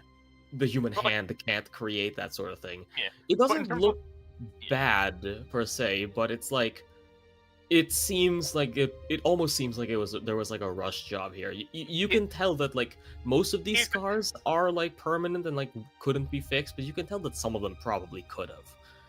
Best way to describe it is it's industrial grade work. It's good enough to get a pass, and it looks good, but whether or not they actually did the best they could is definitely not the case. You didn't have the- exactly. Well, the stitching work is good, and some of these scars were unavoidable, but the best way I can describe this is it is a hatchet job. They did it in a rush to get you better as soon as they could. Good for whoever did this. That is fine by me. The quicker I can fight, the quicker I return to duty and fulfill my purpose. The better way is to do it. If you're going to do anything, is to do it correctly. The better the operation, the better the improvement, and the better the recovery, and the more effective you will be after you heal. If it continued like this, your body, I doubt you would even reach your coma date. I still fight at adequate levels, do I not? I did land that final blow against the Rotten. I'm not stating that you do not fight well. I am simply stating that if the people who treat you only treat you to the barest of minimums, then it doesn't not matter how well you fight now, your body it will catch up to you eventually. Believe it or not, Doc. As I have said, I am a clone. We are expendable. It is a miracle that I even come back from my missions. Most of them simply perish in order to get the job done and eliminate the enemy. Well, I will state this. Unless I give mine permission, I do not intend on letting anyone here die. When I do my job, I do it correctly. While normally I would say that that is an unwise decision, because Firefly units are disposable. I suppose that is not the case at this point in time. Not until I manage to set up comms, at least. Well, anyway, I will examine the main areas that concern me the most due to our recent experience. And he'll basically, I'm gonna roll another medicine. He's basically just checking so far through his notes, the stab in the abdomen from the Punisher, the multiple slash wounds from the Great Axe, from the Cleavers, and potential signs of necrosis and everything else from the Rotten. Actually, I'll give you the help action because I actually have medicine as a proficiency, so I'll give you the help action, like, you know, because Atlas knows their body. There we go. I didn't even need it. Yeah, I didn't even need it. Rock. The best way I've described it for Rock, I could describe Rock so far purely because of the consistency of his medicine checks. When he checks a new patient, he doesn't do that well because he's not used to them. But then immediately after, he rolls high. That just seems to be the thing. He rolls low the first time, but then always gets like a decent roll the second. Yep. He basically is checking the wounds and everything. Is there for like any signs of necrosis, infection, everything else. He's also checking your blowtorch wound because he wants to make he's gonna be properly disinfecting and treating that area. Yeah, absolutely. Obviously, like, you don't see their face because their helmet is still on, but they don't even seem to like wince or flinch when you like kind of like, you know, just kind of like prod around like the fresh injuries. Like you can very much tell, like, yeah, like, wow, they do not notice this for some reason. Yeah, and Rock, when he operates on, I'm gonna say it's a part of the 21 because it's really high. Will treat the wounds to the best of his capability that they won't scar over if they can. Like, if it's capable for Yeah. them to not scar, he'll do it to where they won't. Because not just because it's a perfectionist, but he also knows the more healthy skin, the better. Mm-hmm. Yeah, and there is already enough fucking scar tissue as is. Yeah, he would not be surprised if Atlas's suit has a vitamin D injector. Mm-hmm. But yeah, Rock will treat everything go. Well, that is everything.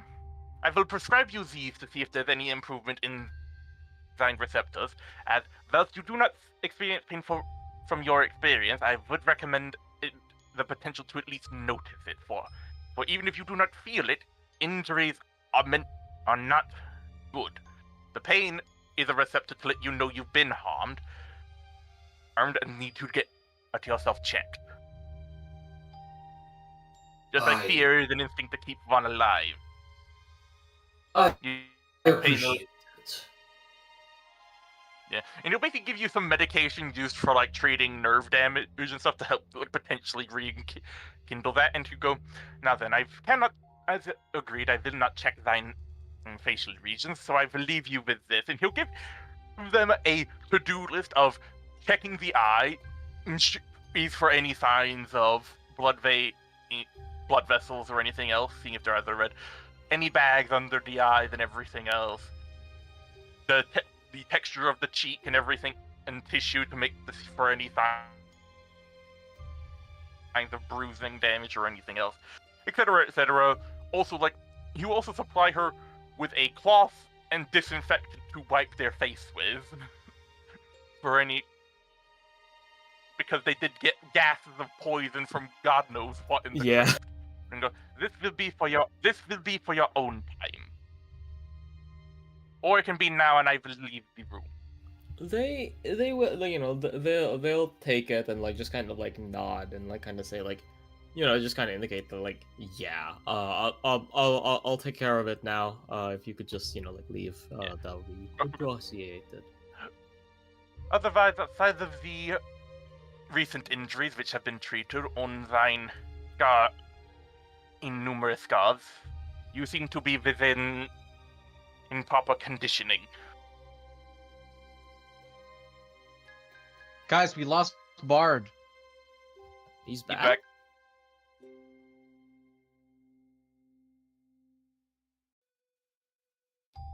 Welcome back. But yeah, like Atlas will kind of like nod and say, like as the like armor just kind of like clinks back together. You know, they will kind of like, you know, grab the prescription and stuff and just kind of say, I appreciate that.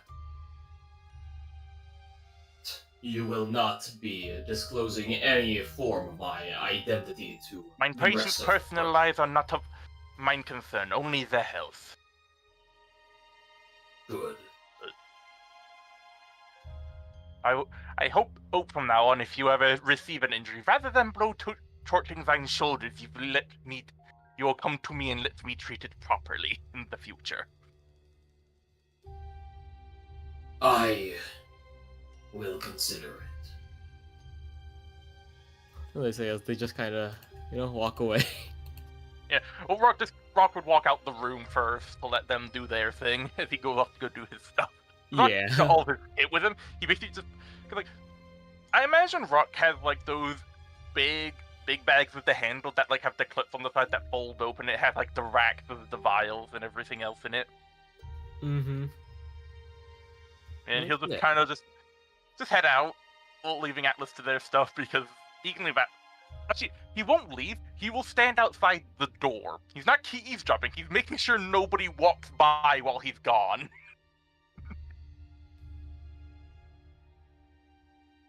Okay. Oh, go ahead. Oh, I thought you were gonna say something. I think this is Okay. I was just gonna say, like, this is probably. I think, like, after Signis finishes, like, fucking curing the jerky and just leaving it to, like, smoke overnight, he ate her just for a long period of time, just so that it dries out. He would probably just, like, go over to the manor, grab the map from the basement if he's found. If Nice. Not we've actually something you found can that grab. before. So I do describe the map, quote unquote, of the basement. It isn't a, like paper or parchment map that is you can lay out on a table. You see, upon entering the basement of the manor, inside the sort of like storage room like area where this that is in the basement. Oh, it's There like a is- fucking table or some shit like yes, it's like a It's a table. stone- It's like a stone floor that has been carved in a relief-like manner to look like the map, like the continent map of Drangleic. Basically, Nathan. It is a. Oh, so it's like indented into the fucking yes, floor. indented It's into like the floor. it's like Like if you've give seen me a Avatar, second. it's like Give me a second, Rab. I'm just finishing like describing it. You see that for what your knowledge of Drangleic goes, it is a very accurate like representation that even goes as far as to get segments of the relief higher than others to symbolize like the mountainous regions of Drangleic. It is a bit difficult to read, however, since this looks very old and like this was probably made like a while ago, and the stonework that was used in the creation of this relief has now been kind of like maybe not corroded, but clearly shown sign of like aged and on it, and this makes some of the segments difficult to interpret properly.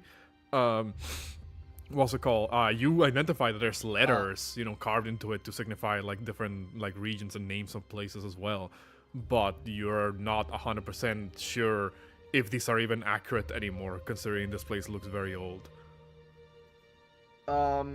Yeah, even then, can Signis like sort of clean it up, just like clear up any like bits and pieces, and then afterwards go grab Atlas? Fucking.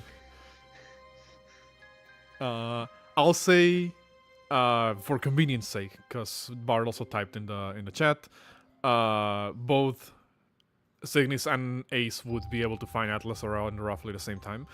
And also, before we move on with that little interaction, Marian, are you here? Yes.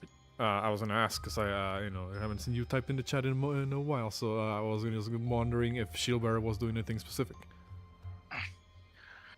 I mean, studying with Fern. Oh, okay. He's just studying. Studying then. Well, I need you to make me just for the purposes of this. Well, actually, something to point out. My house rules. I do have a rule for proficiency training. If you just want to, we're gonna constitute whatever other training you got from Melinda as a day towards you learning Undercommon. I thought 3 since we were cramming. Oh yes, my bad. You did cram. My bad. House rule. Let me double. No, I was forgetting my own rules. Proficiency bonus. Yeah. We can constitute this as another day. If you want to make the check to cram a couple more extra days, you can. If you want to. You want to cram? That is Then- intelligence, Yeah, right? it's intelligence. Yes. So DC 14 intelligence check. Remember, you run the risk of not learning anything you're alone. Hey, You just did it. that succeeds. You just did it. That's 3 extra So days. go ahead and add a couple of extra days to your learning of Undercommon. How much did I say you would need to learn this? Was it 15? 15, so it's 6 out of 15 now. Okay. it's over at. That's about almost half. Yeah. So Yeah. you are on your way to learning Undercommon. We'll count this as a day of learning for the purpose of this. Well, Yeah. besides that, like I was saying, well, for purposes of convenience, we'll say Signis and Ace all meet up with Atlas at the same time. Somewhere in town. Atlas, would you say that's Oh, go ahead. yeah? Atlas, would you say that's like after Atlas came out the room and Yeah, I'd say them after, and yeah. Rock departed? Yeah. Because otherwise, Rock would literally just shoo everybody away until Atlas leaves. Yeah. Yeah, I'd say this is like a bit after, like maybe like an hour or something. Yeah.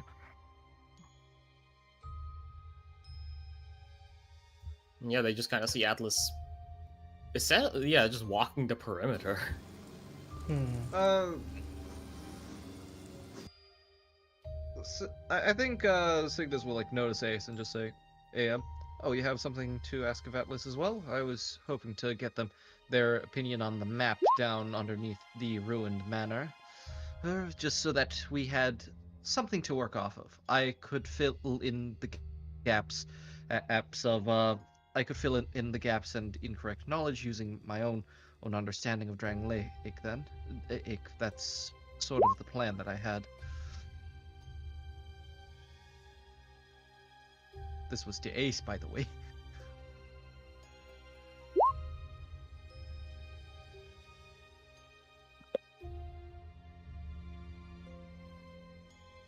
Ah, Okay. No, stop. So, yeah, Ace was just being like, well, wait, there's a map under in that big old house? yes, in the basement. Huh. There, did you imagine? I just imagined there's a basement. Sorry. Yeah. Signis just sort of like shrugs. Yeah, there's a map carved out of stone in the basement of the manor. Fairly accurate too, though. The names of some of the geological locations and what's the word again? Diplomatic map, was it? No, What? that's not the word. Oh, Fucking like the borders, fucking nations. oh, okay, yeah, like Yeah, the no, that border. is a diplomatic map. Yeah. Yeah. Yeah, in terms of the diplomatic map, I'd have to help Atlas with that part to make sure that that's accurate to current day, but it's top in terms of topography, it's accurate. Well, I was mostly just checking up on everyone before I fine tune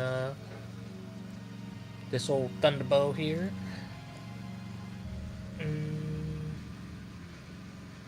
So,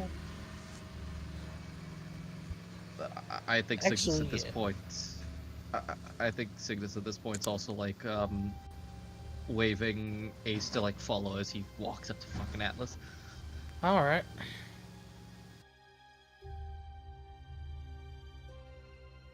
You were gonna say something Good there, evening. hold on, before you do that, Nathan, you were gonna say something, Bard? Yes, he was like, as Signis was just waving Ace over to friggin' Atlas, she'd just say, "Hey there, Tin Man. How goes the reigning champion?" Do not refer to me in that way.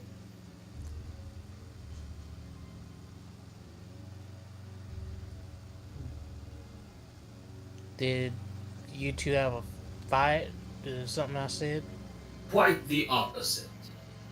The duel was a lesson that I taught to Lady Valencia. That lesson was correctly taught. There is no glory or honor in this duel, only a conversation met with steel. Understandable. Is there a reason you two are approaching me at this time of day? I was Yep, mostly I'm back. checking on you. Yeah, Signis Walker is- here. Go ahead. Signis is just gonna look over to Atlas. I do actually have need of your help. I believe you said you were somewhat are you not somewhat proficient at cartography? Not somewhat. If you require someone to interpret a map, then I am most definitely the unit that you would wish to interface with. I am incredibly adept at figuring out coordinate systems and georeferencing. Understandable. Even if we are on an alien planet, I still can figure out a map.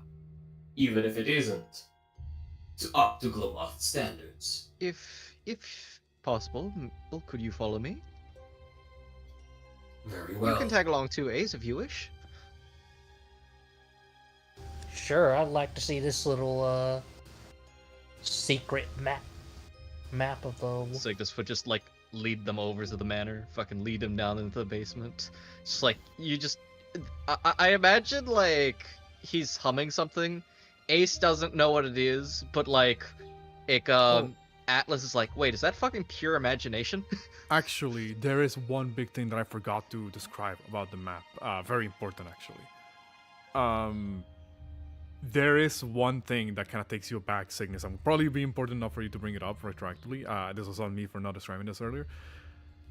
There is one thing on the map that catches your eye. There is a disembodied sort of like flame that is hovering just above one of the regions that you recognize to be, well, the region where you believe Majula could be located. Yeah, Signis would say. There is something odd about that map, though. There's a flame floating above where this town is probably situated. Apart from that, however, fairly interesting map, carved out of stone. What does this map kind of look like to Atlas, who's obviously used to more like advanced like cartography? This looked like some fucking caveman shit to you. Like, It looks like some caveman shit. this looks primitive, but surprisingly detailed despite its primitive construction. Like I said before, it even goes as far as to like depict like the differences in like height and altitude in the terrain, you know, with like the mountains and stuff. I'll say for convenience sake, yes, Valencia will also come down here. You know, if you would walk around town, you see nobody's here. Oh, maybe they're in the mansion, and you might be able to go there. You know what? Screw it. If Shilbear also wants to be there in the party, yeah, again, for convenience sake, I'll say everybody can just be there in the mansion at this point.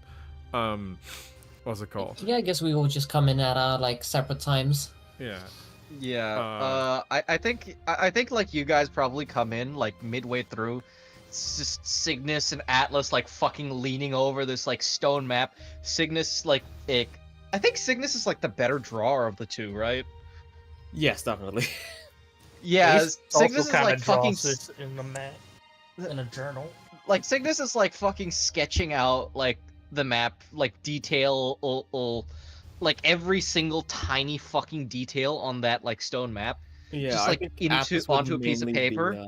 I think Atlas would mainly be like, you know, like, hey, copy the map down, and I'll like, you know, actually turn it into something usable, basically. Yeah, it's just like it's just like that. I am surprised that Atlas didn't react to the fact that Signis was humming fucking pure imagination. Also, I mean, remember in the Unreal universe, like, remember, like, modern thing is basic, like modern, what's it called? Media is basically like ancient fucking media. Like, Damn. this is basically like Bard making any reference ever. Yeah. Yeah, Freak you! Damn! Freak you! We really had to slip a Freak Bard's old you. joke in there, didn't we? no, live on stream too. What's it called? I was gonna say also, yeah, Rab, if But, Rock. Would I be also able to use wants cartographer's supplies with intelligence? Yeah, I was just gonna say, Oh yeah. like, Rab, if you want Rock to be there as well, he can be there as well. Yeah, Rock would be with the group. He'd like if somebody told Rock, "Hey, we're all meeting up in the mansion." He'd probably stop counting his vials and come over to see what's up. Mm-hmm. Also, you can make me a check with Should your I cartographer's roll tools with intelligence. Cartographers with intelligence. Yes, I think you- with advantage as well, because technically Signis is making the help action with what he's doing. Yes, you will have assistance here, cause and if anybody else want to add anything magical, I guess, to put it one way, you can. What are we trying to do? We're drawing a map. make a more portable version of the map that you guys are seeing downstairs in the mansion. I mean, no, I can't help with that. I was thinking like I can help with checking how accurate it is, probably, but not with making the map. Valencia would probably know the like borders and like even like the local like regions within the actual kingdom, so Also she'll guidance. help out with that. I'll say your Wanderer Shieldbearer I- can I- give like a circumstantial +2. All right. Well, damn. mind, I got Jesus fucking Christ, that doesn't even matter. We'll roll So- the no, d4. roll- Let's roll see what the- that is. Wait, Roll the wait. d4 and we'll add it. Hold up. Fuck. 32. Oh my Hold god! up. Wait. We making this the most epic map possible. Man, we're going to be able to sell this map for a lot of gold. It's like the best drawn map ever, and I just imagine that it's using like Atlas's paper too. So it's like perfect paper. It's perfect map. So add a +5 as well. That's Vorti, 37. describe what everyone else sees as like AR takes the fucking map that Signis copied out. That was pretty good. Takes out like their fucking ballpoint pen and then just like fucking just fucking like Rohan Kishibe's the fucking map. Not just Yeah. Rohan Kishida, it also looks like, you know, when Light Yagami drives in the fucking Death Note.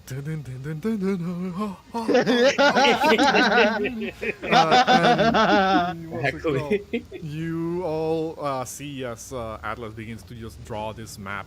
Well, mind you, even though this is a fucking outstanding, the best roll you could have possibly gotten in the fucking thing, it is still going off of your own knowledge at first, before being added onto by the rest of the party. You know, or at the very least by those in the party who would know enough to add onto this. And you begin to draft up this map, and I'm gonna switch you guys' view to the, to the actual like continent map. Here of Drangleic. We unlocked the full fucking continent map. Now, Yes. shout outs once again to Snoo-Apple7072 on Reddit for this massive fucking map here. What's it called? So of course there's going to be one. That map like- requires one. Did I like that for a moment there? What's it called? Yes, I believe I did. Hello? You're here. Okay, there we go. Hello? I was just giving a shout out to the person who made this map, Snoo-Apple7072. So there's still going to be some areas that are gonna be blacked out for purposes of, there's locations that haven't been officially, put into like a map, I guess, even in a map as old as this. But that just means that you can see where the gaps are at in like the information. What's it called?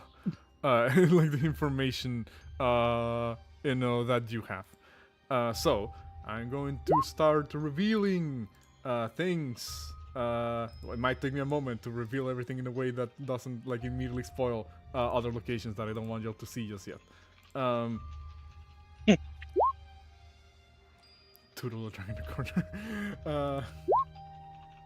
Okay, so here we go. I'm gonna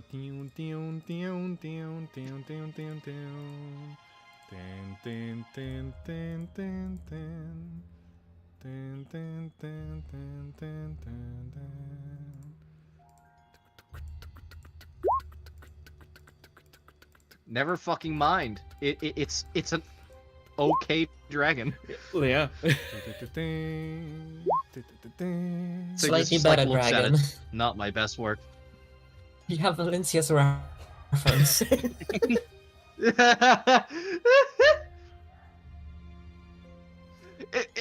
I just imagine like Signis takes like the greatest fucking art of a dragon up till the face where it just becomes Valencia. Oh god. Valencia's face. Unless.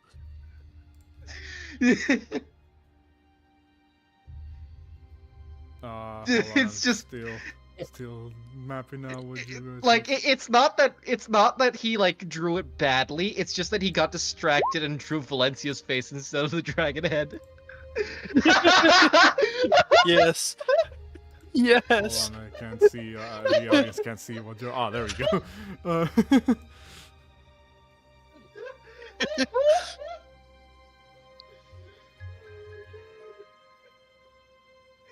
Oh my god, why are we focusing so hard on the dragon?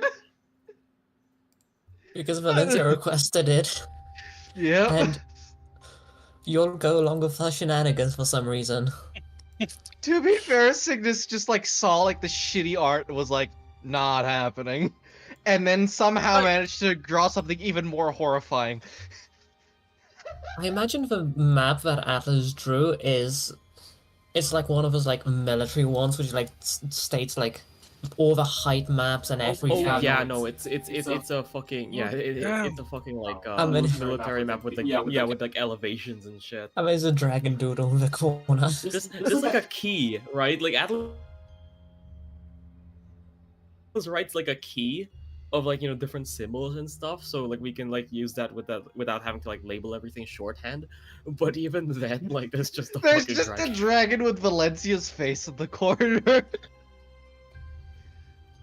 Also, Valencia, if you point out like the flame hovering over the table, Valencia would like look at it, think for a moment, and point out, could this be the bonfire? Signis like looks at it, looks at Valencia and just says, "Huh, that's likely it, actually." Why is my brain now imagining the fucking the extra anime Valencia face with sparkle eye and thumbs up above the dragon? Speaking of, where is Alkin somewhere or around? Where? Ah, there it is.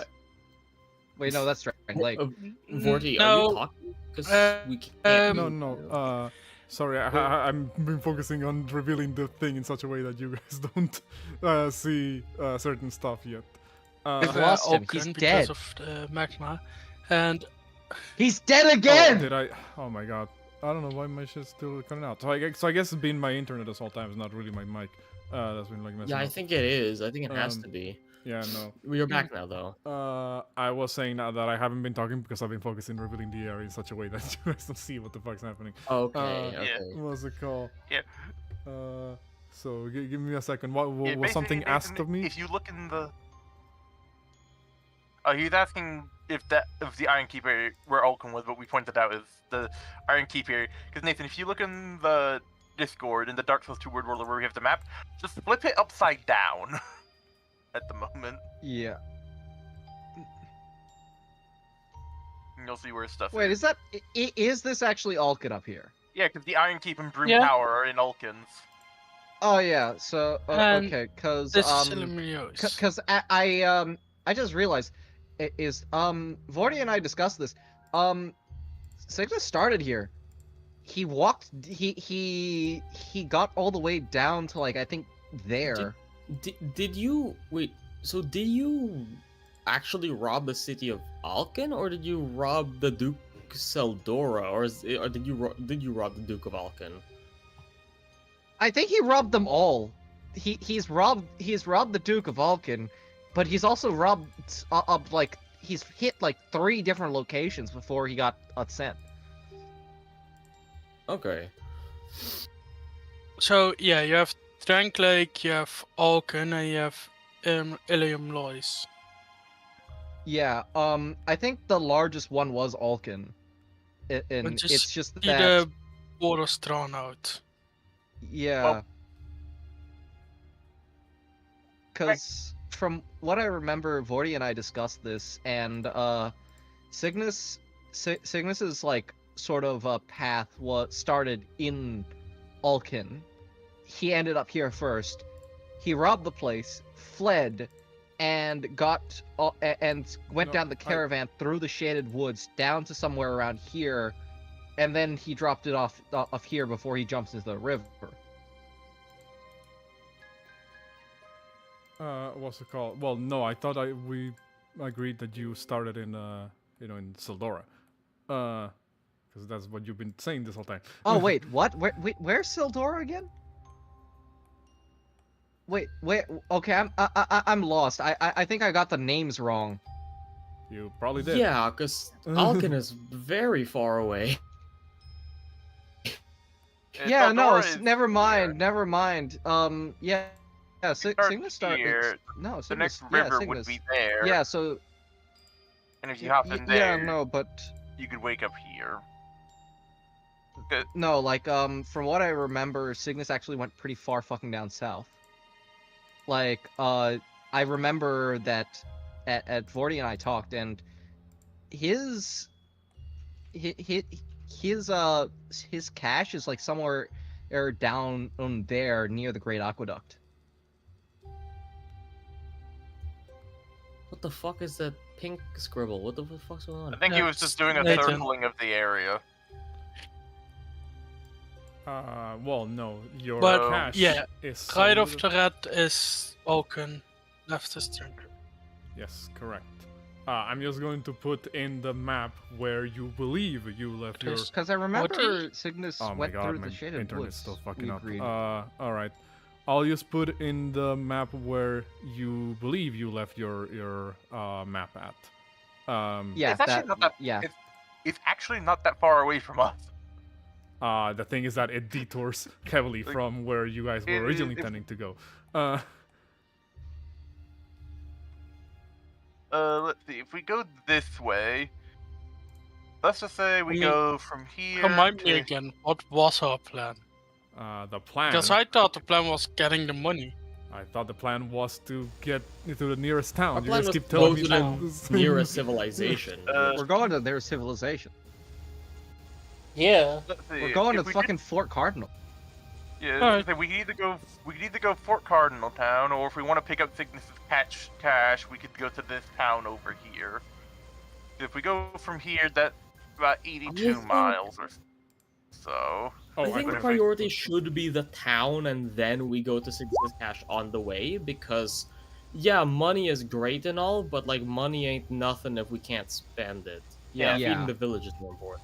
Yeah. Yeah, right now I think the main point is just we want to go from that to there. Yeah. Like. Yeah, it's definitely shorter to get directly there. Just kind of like vaguely following the roads. It's slightly longer to get to Fort Cardinal if we did go to the cache. Well, actually, apparently there's a town next to the cache. If those buildings or anything to go off of, apparently there's actually a town there. My question is, how do we feed the villagers without money? Well, I think we're we gonna make go. some. Farming. I just need I to think hold on. we're, may I have think we're placed them- going there. I may have placed them a little bit too close. There we go. There we go. Yeah, there is a town on the way. There is apparently a town on the way to the cache, so we could potentially go there. Because if we go from here, let's go up here, over here. Damn it, let go. Yeah, but it's also a town that he's fucking robbed from the nobles. Well, that's not a good thing. Well, unless you stole from this town specifically on your way out, you would have dropped your stuff off here, and it's in a separate territory. What's it called? So, And Or is it- also, like, going to a town and trying to, like, find food, by the way, like, we can we can take, like, odd jobs. We can just, like, asking, hey, do you have anything that Yeah. needs killing? So I mean, we have a doctor. Yeah, no, that also is I true. don't mind. I'm just curious what the plan is. Yeah. Basically, go to the there, next town. go there, supply town, either buying stuff we need if we can afford it with our money, or doing work to make money and then buying things. 'Cause Rock himself currently has 15 gold on his person. yeah, I have 35. Can't really use it for much.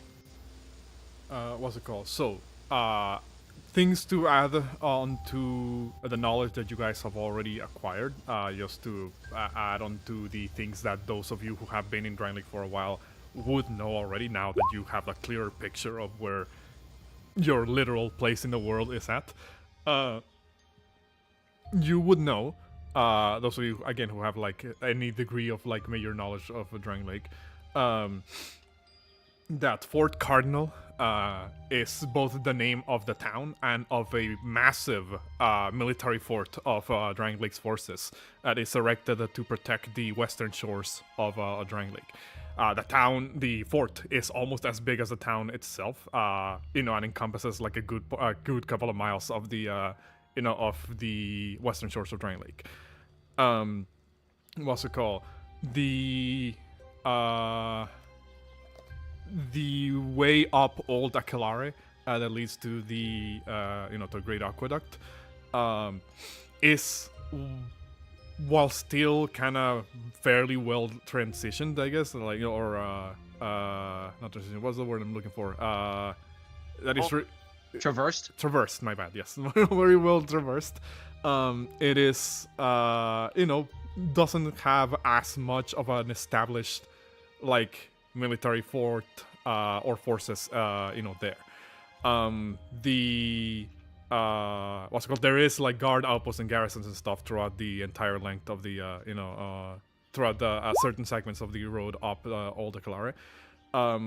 But Fort Cardinal is probably the biggest fort that Drangleic has, because it was erected after a little bit during and after the war, the Great First War against the Giants, where King Vendrick led the assault on the Western continent against the Giants. So it was created as a form of defense and possible deterrent for for the Giants. That's probably around that. You notice that there's a couple of gaps in the dark that I have left intentionally in the map. These are because, actually, no, there is one gap that I forgot to reveal here. I guess it's not like super out of the realm of possibility that some of you will know about this. Let me. I was about to reveal something that I am not supposed to reveal just yet. Give me a second while I do this real quick, Nai. You're about to reveal us the secret location of King Edge's vault. Not quite.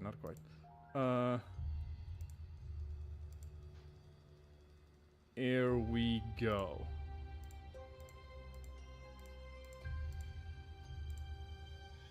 Very important thing that I believe would be on the map.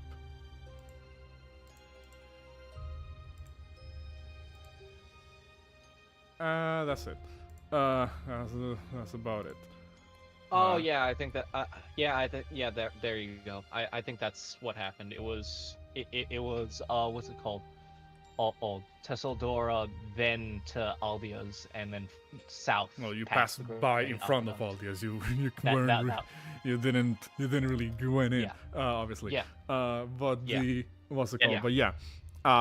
You through conjecture, those of you who have knowledge of Drangleic will probably determine that one of those dark gaps, presumably the one that is in the water, like off the shores, could potentially be those strange ruins that people keep talking about of a fallen kingdom, which, well, seem to be probably very close by as well.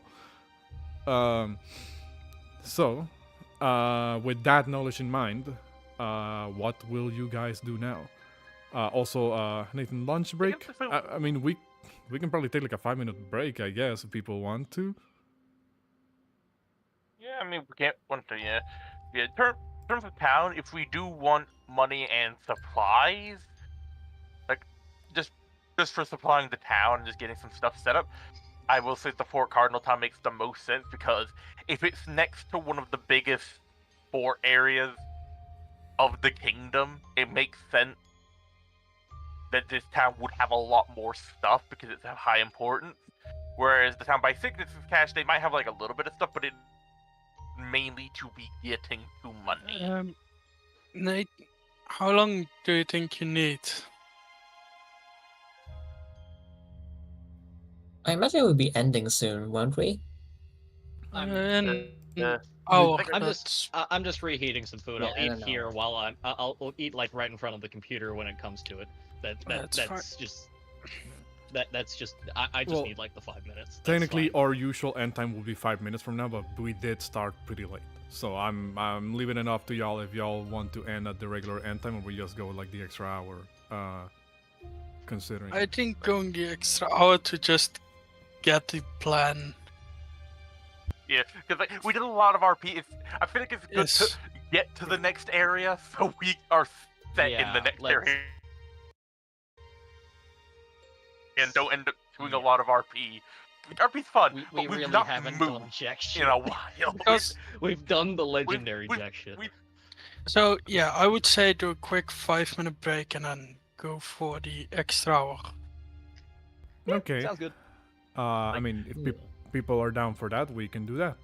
In that case, we'll be back in around 5 to 10 minutes. Yeah, that's fine. And I'm just gonna move us to the be right back screen.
And we're back after just a small break. But yes, everybody, you guys, seem to be having made this very accurate map of Drangleic to the best of the abilities that your combined knowledge could pull together. What will you do with that knowledge? This is the question here. Yeah. Shuba would say, it seems like you all want to move to the next place, right?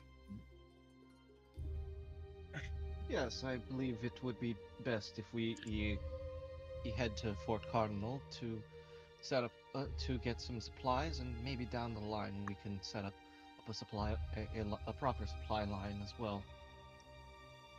Prioritizing the production chains for our civilians is paramount.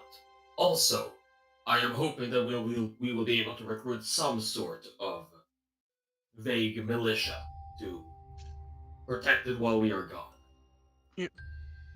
In that case, I do have one important question. Lady Valencia, you Yes? said that you were that there were crimes committed that you didn't do, but you took the fall, right? Was accused of. Yes, I was accused of them. Did you go to trial for this, or are you still wanted? The trial has been already concluded. Hence my so-called guiltiness. In that case, I would indeed agree that we go to the Fort Cardinal town. Bigger town gives more chances for better work and better resources. Indeed, we should be able to find at least one merchant who would be able to set up some form of simple trade route. It should be quite easy to acquire funds if there are any people there that require the extermination of certain creatures. Exactly.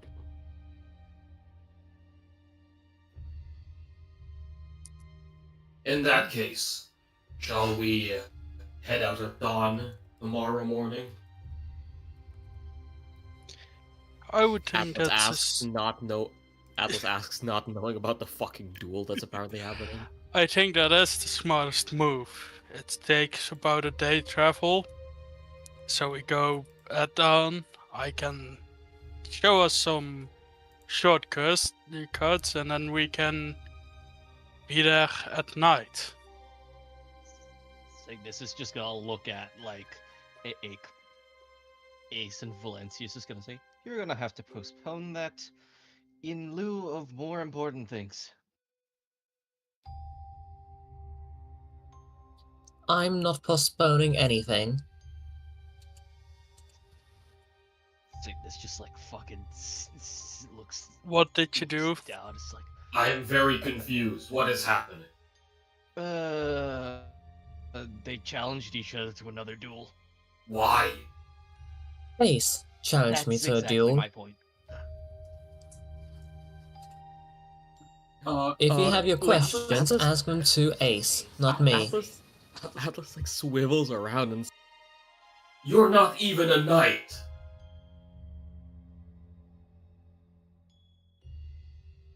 Is this the Oh, Bard? Valencia or Or- is this the Ace? It's Ace. At Ace. It's Ace. Yeah, I thought Bard was here. Hello. he's fucking muted. He's dead. I think he had. I think somebody might have took Yeah, that's something. probably called away. Oh, his internet Yeah, freaked out again. did I just imagine? Well, if his that internet Bard freaked out, was he there? wouldn't be muted. He would. He didn't say BRB, but he tends to not. Damn. Well, put a pin on But he that. says if he knows he. Uh, Yeah, if he knows he's gonna be going away, he'll say BRB. But it's like when stuff randomly pops up, that's when he does it. Oh, oh, there you go. Bard? Oh, Bard, you here? Barty knows macaroni. You unmuted, but we can't hear I you. think. Oh, he's glowing. Internet. Ah, there you go. It was. Oh, okay. internet. Ah. What was it On called? my phone right Yeah, now. What happened? So yeah, Signis just kind of like said like like you mentioned like postponing and like everyone's confused and Signis said they challenged each other to a duel and Valencia said Ace challenged me to a duel and Atlas kind of swiveled around to stare at Ace and just kind of You're not even a knight. What are you doing? Okay, so with all that shenaniganry, first off, it's on principle. Second off, it's on the fact of, well, bit of reputation, as it were. Well, Doctor, I am very sorry, but it looks like you are going to have to do more work. This time in resuscitation, because Ace, you will die.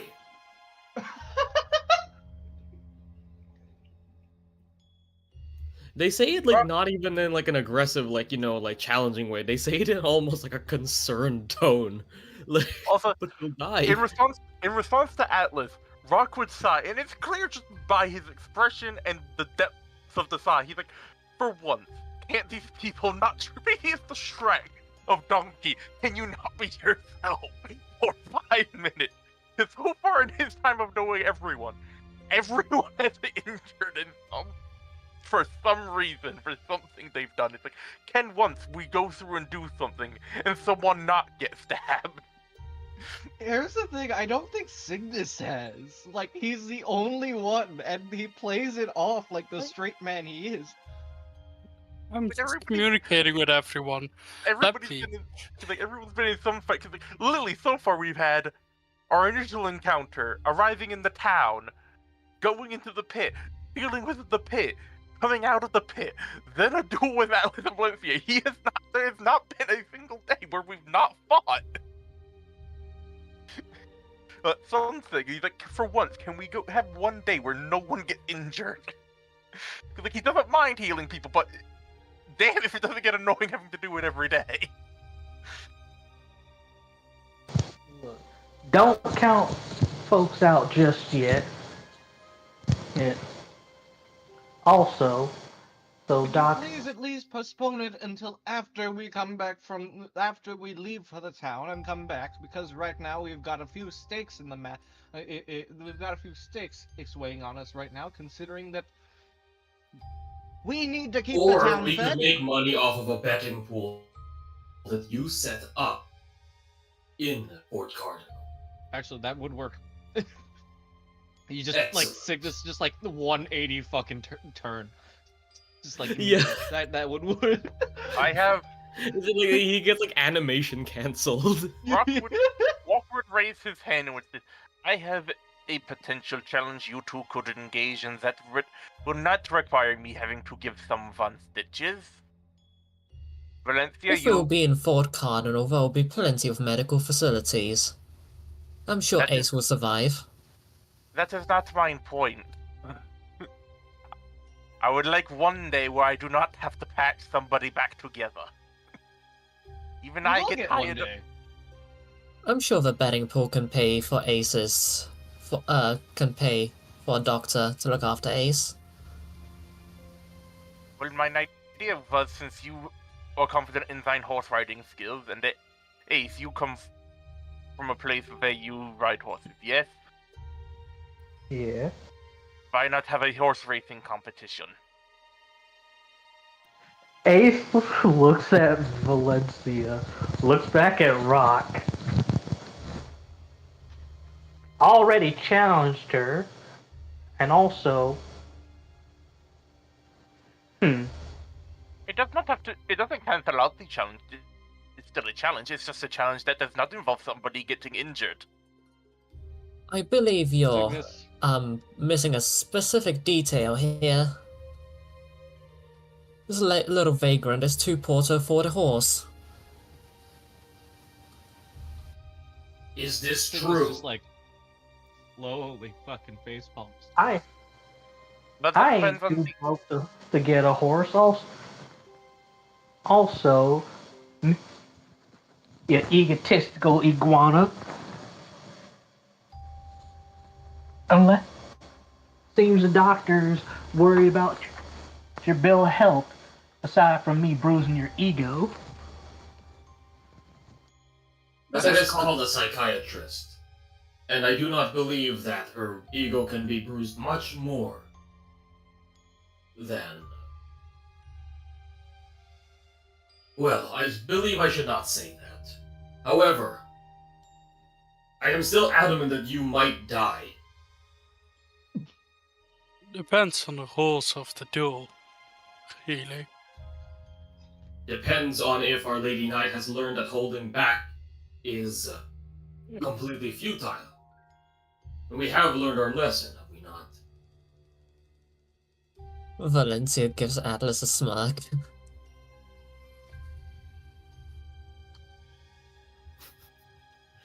And that's it, the prime communication. That's all that needs to be said. Like, from Rock, it's like, Rock doesn't care about the fact that there's a duel. He cares about the fact that he just wants, like, there to just be a break. He wants a fucking day off. Like, it's not a matter of just a day off. He just wants people. He like, we're going to a town. Can we not just go to a town and not have to have somebody get shot? Let's do it easy. Like, Ace, Valencia, could you two agree to wait until we're back from the Fort Cardinal, just so that the people of this village can have some day rest after the great duel of yesterday, and then are more excited to show up for your duel, meaning you have more people to watch the winner win. Speak to the Signis, like, candle. looks- She's the one so eager to win against me. You want more Candle? viewers. Um, You want more Candle? viewers, right? To make your Si- point. Signis is like looking at Shieldbearer. He says, "Who said they were having the duel here? If we have a Fort Cardinal, we can probably scrape up enough funds to feed the whole village in one go. Two birds, one stone. They get to let off steam, and sure, they'd have to be patched up, but at least during the travel, we don't have to worry about Rock having to patch us up." Because if they're the only ones fighting, people could easily see it as being rigged. Rock to the state. If it wasn't for my promise to heal you lot, if one of you broke your leg, I would let you deal with it. Cygnus is just like, I don't worry about them trying to kill each other, or at the very least, I will step in if either of you tries for a killing blow. What's Like, it called? As soon as like Cygnus says that, like off to the side, Atlas like places like a hand on Valencia's shoulder and slowly sinks down and just kind of whispers, just Show no mercy. Meanwhile, for Rock, he's basically just made it clear. Currently in this situation for the duel, he's only going to potentially treat people because he promised to treat the party because he has standards. Otherwise, if you were on the floor with 1 HP with both your legs broken, he would leave you there and let you deal with it yourself. This is like, I'm gonna say this right now, with how many duels this party is gonna get into, it's just we're just asking for it at this point. Rock's just gonna be like, "Fuck my deal, I'm just out of here, bro." It's just like after like the 60th time, it's just like, nope, fuck this shit. You guys can deal with it. Let Cygnus deal with this. You know what's funny? With y'all doing all that, Ace didn't even take anybody else's shenaniganry. You see her hair starts to glow brighter, her eyes start billowing smoke, and she just walks up, pokes friggin' Valencia in the nose, like getting up in her face, like, okay. Valencia's on a horseback. Oh, she's on a horse? Well, In a friggin' basement. Wait, I thought we were in the fucking basement. How's the Yeah, horse we are. down there? I thought we would have gone, like, okay, if we're still in the basement, then yeah, you can poke Valencia on the nose. yeah. Listen here, you gallivanting gecko. Me, you, Fort Cardinal.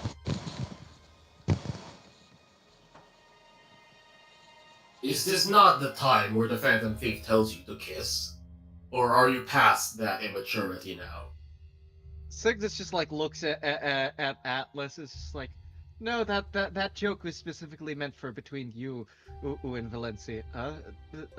That this is different, and this is more like a siblings petty squabble. This is like watching my younger cousin arguing over the last slice of apple pie. This is like watching my siblings every other day. This is like watching one of my squad mates march to their death into the maw of a great swarm mother. Signis fucking That person being Ace, of course. Signis just fucking like it uses like the cane, whaps Atlas across the back of the head. It's just like have some tact. It just kind of goes bonk, and like just like, boing, but like there's literally just like some sort of fucking reaction. It just said, I am seriously betting that this will result in the death of a party member. You hear That is not going to happen. You hear one voice come up from the stairs that lead out of the basement and say, It is like watching two stranded soldiers about to turn on each other. As Shalquar kind of walks down the stairs and says, "At the very least, have the decency of doing it in front of me, so I can see the bloodshed unfold." As she, The pleasure would be mine. Valencia Signis like looks shoves off a blade. Signis like looks down at Shalquar and just says, "Well, it's happening in Fort Cardinal, but would you like to follow along so you may watch in person?" Oh dear heavens, no, I am not leaving the comfort of this village. And I will admit, I could do with less people around. It is getting quite hectic, if I must say so myself. Oh, yeah. Also, Signis would probably hear on Rock muttering, "Perhaps it's not too late for me to produce some sedative to put these two asleep for a bit." Signis is just Signis like quietly like behind the back gives Rock the thumbs up. Shalquar, Because quite literally, because Rock can make oil of Taggart, which is unless the creature takes damage, they're just unconscious for a day. I'm pretty sure. Shalquar will say, "But I overheard most of the conversation leading to the little spat between the two. I take it that this means that you are ready to depart in your next segment of your journey." Soon, yes. Well, whatever you do, you best decide soon. Otherwise, I fear like the townspeople here won't hold out for long. We're probably gonna need to go tomorrow. Oh dear Lord. Lord, it's just Signis has like that expression on his face, like this is like I don't know if like anybody would recognize this, but it's like when a parent has been up for the last 48 hours, like trying to make sure that their kids are fucking sleeping. Tomorrow. Has had enough of this shit. Tomorrow. Just Truly. like. Oh, go ahead. Sorry, I didn't realize you were done. Oh, keep going. It's just like he's just. This is like the look of a person who's just so done. Shalquar says, "Tomorrow, truly. Why, I just got done seeing the three lackeys pick up their camp and getting ready to go, as if they were told that today was the day you were departing." It would be Signis better like- to at least make some travel whilst there is light. Indeed, That we is can camp halfway through. Fair point. Also- Let's make a move on as soon as possible. Let me check how much it actually takes me to make. Hold on. In that case, worry not about the safety of this town.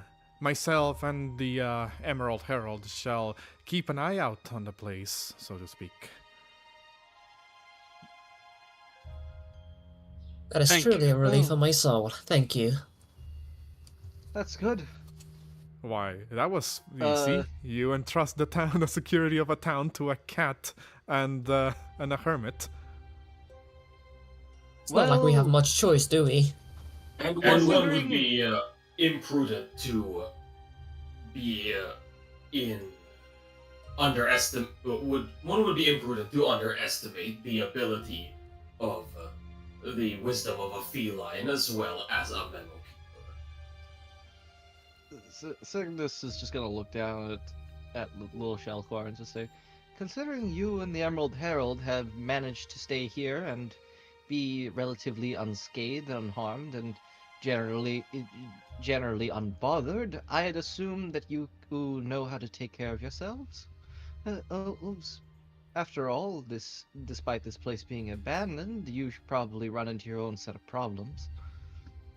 Well, so long as no undesirables manage to find this place, I suppose we shall be alright.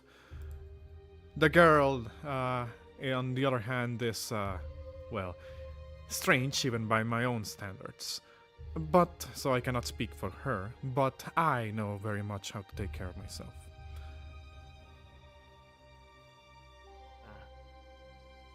Now, run along now. You probably have a great journey ahead of you, and I'm sure next time we see each other, you will have a story to tell.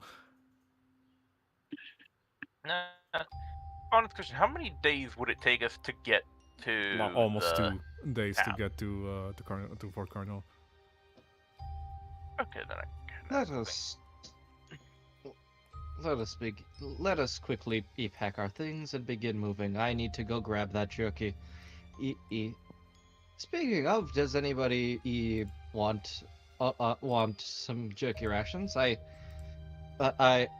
hunted a deer today, and I managed to process the meat into something that will last a little longer. I will take some, and I can also take the bones if you have not already used them. Cygnus Cygnus is thinking where he left the fucking bones. Did I feed them to the pigs? It's just Rock's not that He just- bothered. It's pure the case that he doesn't really care about if it's bone or not because he's a vulture. He can digest it. Before you leave, however, aren't you forgetting something? She As, stands there. Go ahead. When she says that, I feel like everyone's kind of staring for a bit, and then Atlas kind of hesitantly steps forward and then just pets her. Perfect. Now you may go. And she turns around and leaves. It's like when the cat walks up to you wanting to be pet. You pet them once and they go. Perfect. She Truly, leaves just the manor. Cat behavior. What's it called? So, you guys We're departing. gonna make a Go gonna ahead. make a. I was gonna say we're gonna make a mansion, and it's purely just gonna be a mansion for Shalquar. She's just gonna be the lady of the house. Mhm. We're gonna make a mansion, and then there's just gonna be the master bedroom that's just gonna be untouched, except for a single fucking cat sitting in the smack dab center of the bed. Cardboard box. What's it What is called? it called? Yeah, in the As- fucking Space Amazon box. As everyone just kind of starts getting ready and Atlas is going to as Valencia, I imagine it's prepping Roland for the the journey, Yeah. and I would imagine Ace is also I imagine everyone's kind of in a general area packing stuff up. Atlas will kind of ask Lady Knight and Outlaw,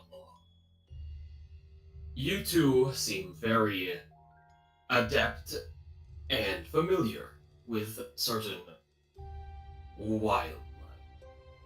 I do have a question that I would like to add to my databanks. Oh, you may ask? What is Roland? Blinks a couple times. Yeah. The horse. Like Ace immediately looking at with Roland, like friggin'. Would Ace be able to make a nature check with advantage because she's been around enough horses? Oh, and... like the breed. Mm-hmm.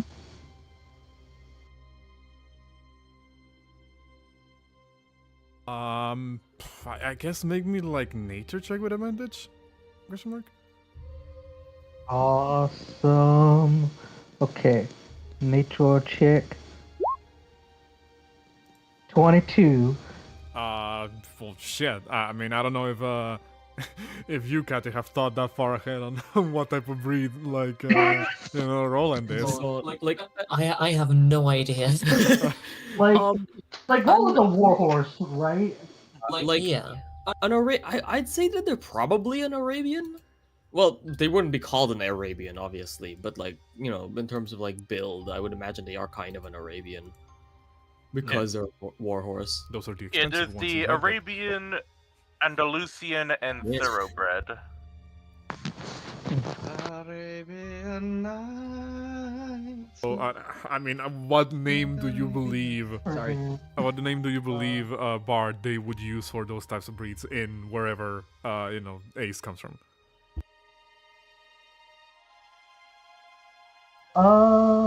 Like, she'd know.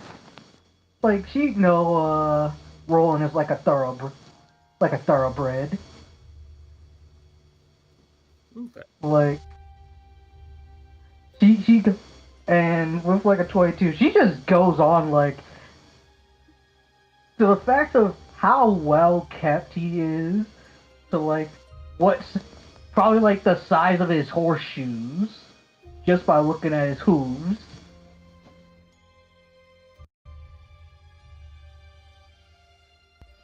Horse. Go ahead. How do you spell that? Horse. No, Lady Knight, is this correct? Yes, I'm impressed. The mercenary can. Spell. Right. Very well. I have noted it down in my database.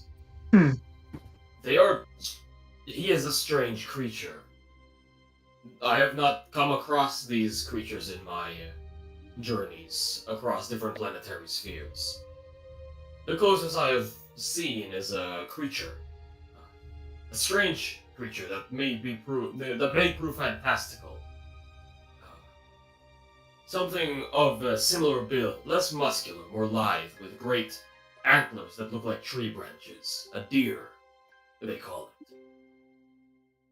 Yeah, we have deer as well. Interesting. Have you ever But they are not horses. Didn't No, they're Have you not. ever seen a moose? That. Do you mean. You do not mean the cake. We are talking about animals. I assume that Rock you would are. pull out his journal and show them a depiction of a moose, because he has like nature books and everything, including wildlife and stuff for medicinal ingredients and stuff. Some people use antlers and stuff, and he shows atlas of a moose, Yeah, it's an and they probably have like other illustration. animals as well, like oxen and etc. I believe I've heard of these moose in Ilium Lois, but I can't say I've seen one myself. This looks horrifying. They are Very interesting. They are herbivorous, but that means they are more dangerous. For predators, you have to make sure you have to be worth the effort. For prey, they have if they assume you are a threat, make sure they don't. I'd assume Signis is just there. He's just like, that is interesting wildlife. I don't think there's anything like that near Yarnum. We have these things. Pulls out his fucking notebook, and you just see this like drawing of like a literal ball of fucking snakes. It's just a fuck ton of snakes coiled around each other. It's just a ball of snakes. I would like to meet this one. Hmm. I wonder what type of venom it has. Not the kind that you want to get it bit with. Yeah, looking over at Valencia, Ace with the comment of, "Oh, so the mercenary can spell," and Ace would say like, "Huh," and I thought knights would know their noble steeds. I know my steed. You know his name. I know his favorite snacks. Yeah, he likes apples. Rock just pinches the bridge of his nose and says, I am going to go pack, get ready to move, and once we're ready, I am going to speak. That is a good idea. Signis is gonna look at Signis is gonna look at Rock and just say, hey, I will help you. Doctor... I will help you with the thing later. Is he referring to the sleeping paralysis poison? No, Signis is just like looking at Rock, just like, could you perhaps, while you're packing, grab me some painkillers. I have the most splitting headache right now. This is the stupidest thing I have witnessed in my life. Never mind, I've witnessed stupider. I do not believe I have I do not believe the painkillers I have are not suitable for simple head pains. I will supply you with some herbal remedies instead. Referring to teas and such that he has to help with headaches. Oh, perfect. And once we'll pack up and go to meet up again, Rock would toss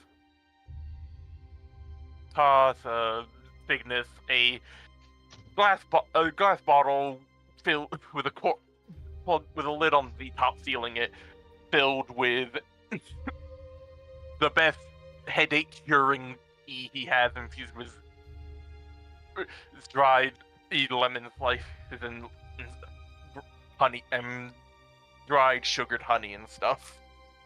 You just see he just takes like the biggest fucking swig. Paracetamol. You will all He's begin to. Oh, go ahead. He's just. Oh, go ahead. I'm just describing how Signis is fucking chugging the tea. He's just so done.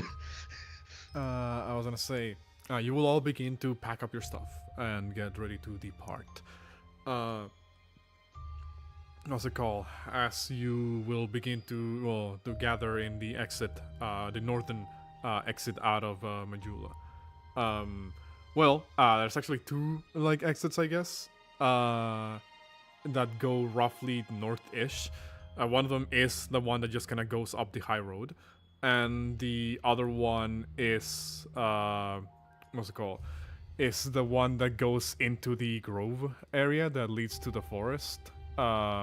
Which is a bit of a more roundabout way to get yourselves closer to the pathway that you must follow. Here's what's gonna happen. The pathway that you guys are taking here from Majula, from the north exit of Majula, up the this road and into towards Fort Colonel, is a mountainous path. So it adds a little bit of time into the what it will take to get to Fort Colonel. That's why I accounted it as almost 2 days of travel, because it takes a bit to get through over the mountain pass. But here's what we're going to be doing here.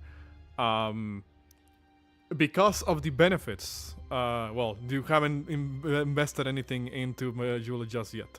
To like get the benefits from taking a rest there and then departing. But I will just let you know that should you start doing this, I did finally decided that the benefit is that you ignore the first roll of exhaustion done in a forced march, within the next 5 days. So just throwing it out there, I think that's going to be an important thing in travel going forward. Well, I forgot to make the token available for me. Alright, well, whatever. What pace are you guys moving at, as you depart from Majula? Atlas will always be traveling fast pace. If people start falling behind, they are just going to circle back around, tell them to hurry up, and then turn, pivot around and continue going fast pace. And if they don't catch up, it's just rinse and repeat. I think Signis would insist on a medium pace for everybody else, but Signis also just consistently spams quickening to move. So the dude's just fucking wave dashing. Because mind you, the retainers are coming with you in this journey as per Valencia's indications. You would see that they're all already packed up their stuff. They have loaded them up in backpacks and stuff to get ready to head out. And they, obviously, mechanically speaking, don't have the greatest of stat blocks in their pocket. So you're not just accounting for you guys moving, you're accounting for them as well. That's why I was asking the pace question, to see if they can keep up as well. I think... Again, Atlas is going at a fast pace, but that doesn't mean that they're going to leave the party behind if they go a slower pace. They just keep circling back around. Valencia would stick with her retainers, so therefore normal pace. And what were you gonna say, Maureen? Yeah, I think in general we're going with normal pace, just Atlas being Atlas. Okay. In that case, here's the thing. I think Signis would just move faster, just to scout ahead and then mark the path. I would like to do a thing before as we are beginning our march. I would like to roll. Yeah. I was gonna ask if I could do this to see if I can tell what type of weather we're gonna be dealing with as we're traveling. Sure. You can make me. So that way we don't get caught by. Yeah, so we don't get caught by storms by surprise. Can we a survival check? And survival? Mm-hmm. Would the Wanderer help in any way for shortcuts? You can also roll me survival with advantage due to your background, Maureen. And before we resolve those rolls, last thing that will happen as you guys are heading out of town, you will see that right at the exit of town, the Emerald Herald lies in wait, almost to see you off. She will look. Ooh, almost did something bad there. What's it called? You will. Give me a second.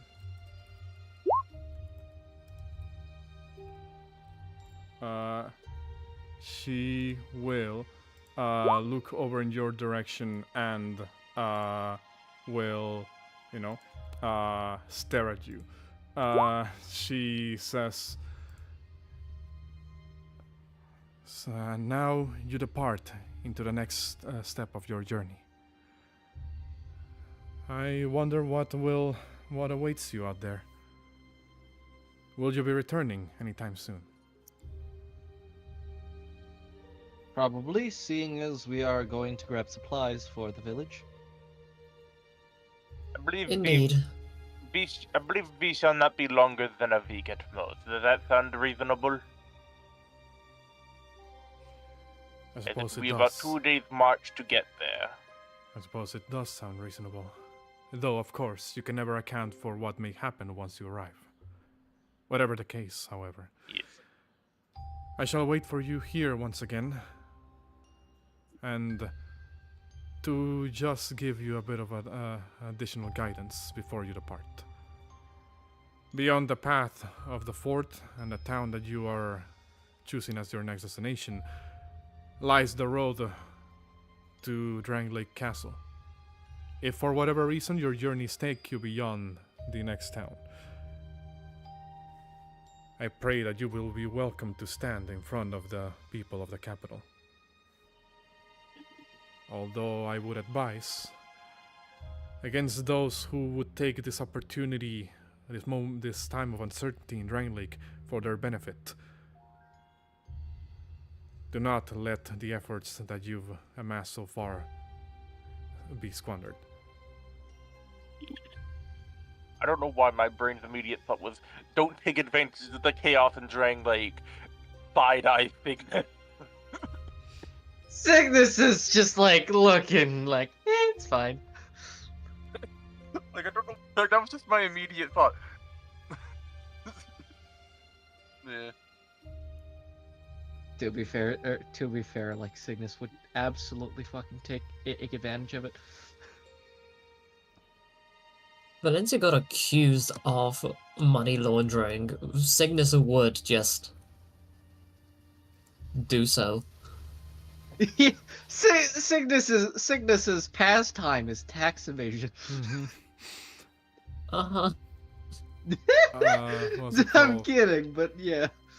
The Emerald Herald will step to the side as she sees you off.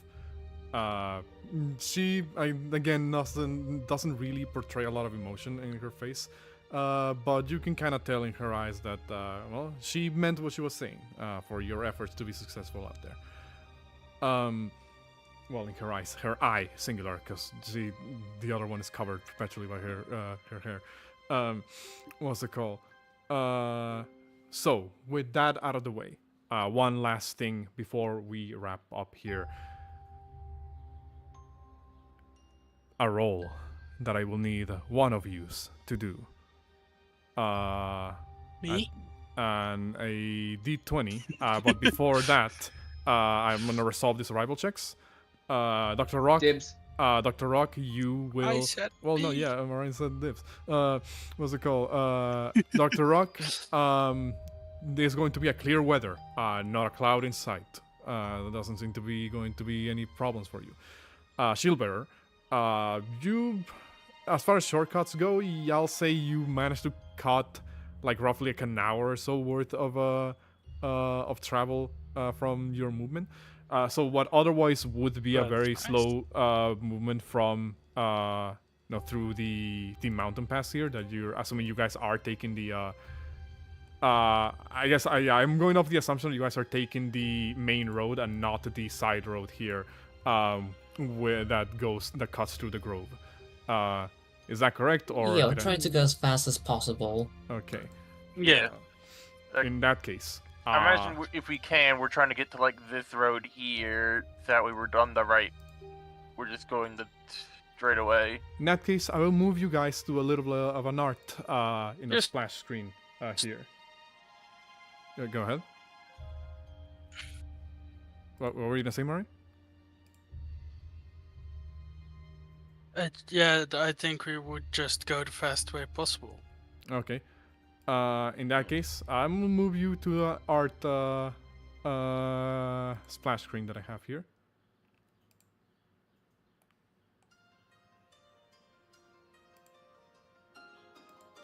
New background music. Woo! Thank you. I like this sound Good phenomenon. music.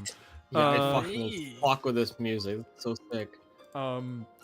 Your travels once you actually cut through the mountain pass, what's it called, are mostly uneventful. You actually find yourself in a very thick foliage forest once you actually come down from the hill.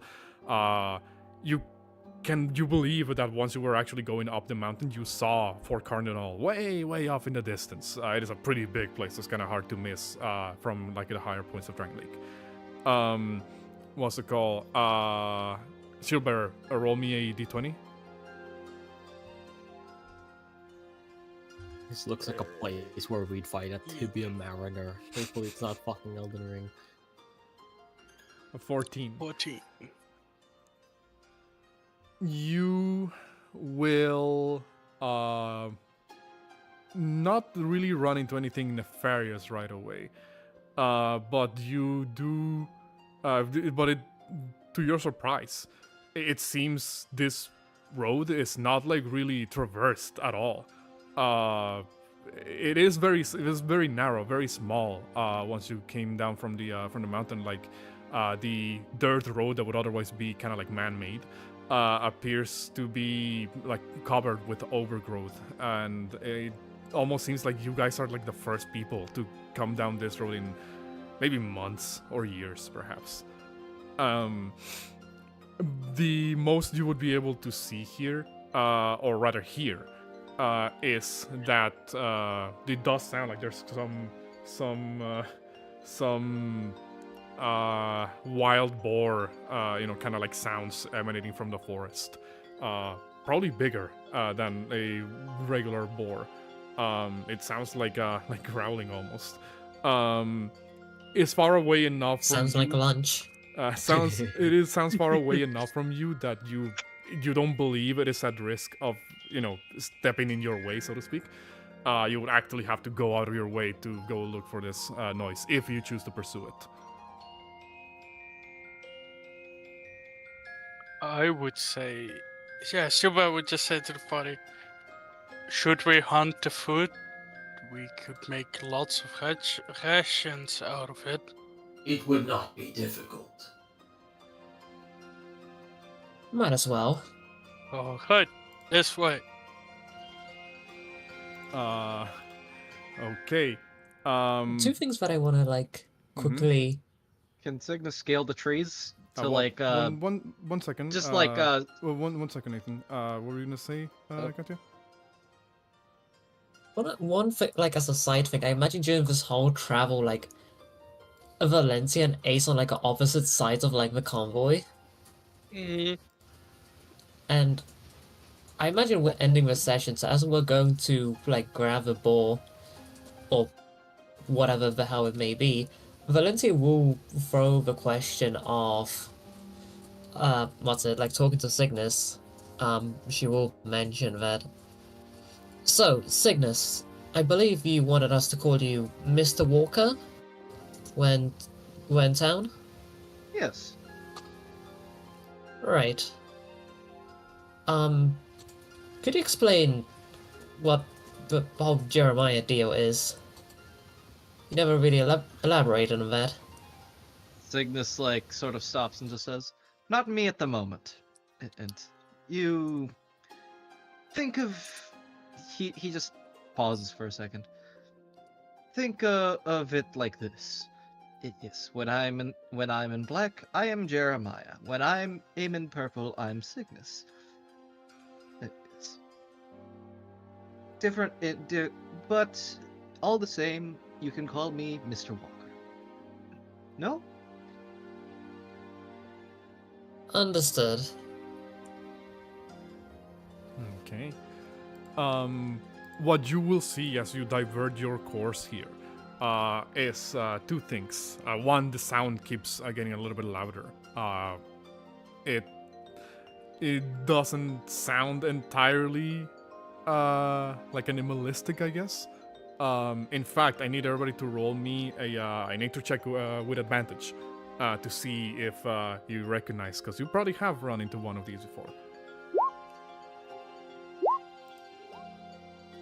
Oh Nice. boy, We're doing nature. that's Yes, nature 17. with advantage. Okay. Oh. Everybody recognizes it. It doesn't sound like a boar now that you're this a little bit closer. The growling's a little bit too deep, too loud. It sounds a lot like those weird creatures, the big one-eyed creatures that you fought in Things Betwixt. but right before Oh. you're able Hey, to wh- make it any further, once you kind of have this realization, you hear a crack, like somebody stepping on a branch nearby. If any of you were to turn around, you would see as a figure seems to be very casually walking through. Is it the pursuer? The pursuer doesn't walk; it hovers. What's it called? Seems to be very casually walking through the forest, through this similar sort of like side, like trail, beyond the tree line, same as you guys are doing right now. To, when you were originally pursuing this noise, does anybody react right away as they notice the humanoid silhouette in the distance? Humanoid silhouette. If they are humanoid, Atlas is going to immediately try to grapple them. Signis is in the trees. I just want to get a closer look, but I see Atlas just shooting beside me. You No! Yeah, rush, snap one. you rush forward, Atlas, trying to grapple this entity right before Shilver has a chance to say anything, and exactly. You see as the figure, the figure sidesteps. Actually, just to be fair, I'm gonna roll something in the background. Just to be fair for this. Give me 1 second. Both people in that one. Give me a second. Here we go.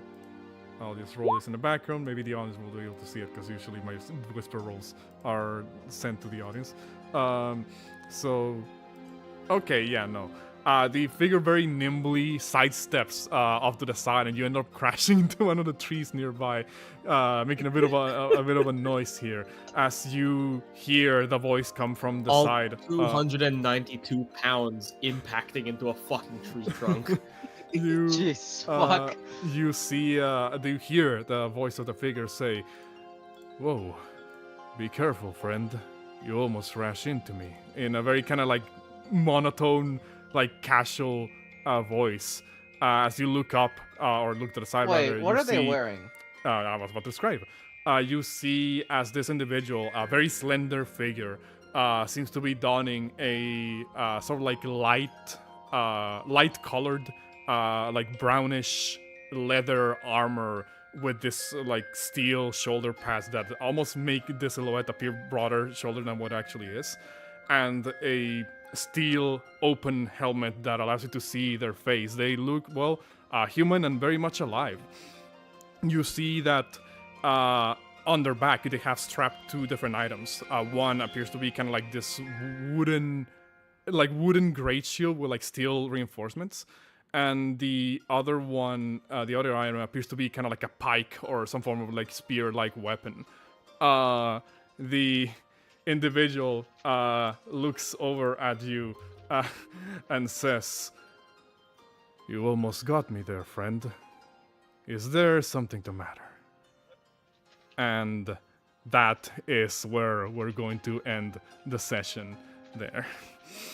He's so cute. I love him. Oh. What's it called? I want to thank you guys for for playing, for being here, and I want to thank all of you guys who stuck around and watched us for a bit, for however long you did. Well, for watching in the first place. And shout outs once again to Sound Phenomenon for providing the soundtrack for most of the session, including this song that you're listening to right now. I fucks with it a lot, and it seems everybody else did too. Yeah, this is a vibe. What's it called? And I hope you guys, my players, enjoyed today's session as much as I enjoyed Yeah. mine. Hell yeah. Yeah. But with that, we gotta say goodbye until the next session of Dark Souls Dirge of Drangleic. And say goodbye, y'all. Till next time. Bye bye. See you Bye-bye. later. Bye bye.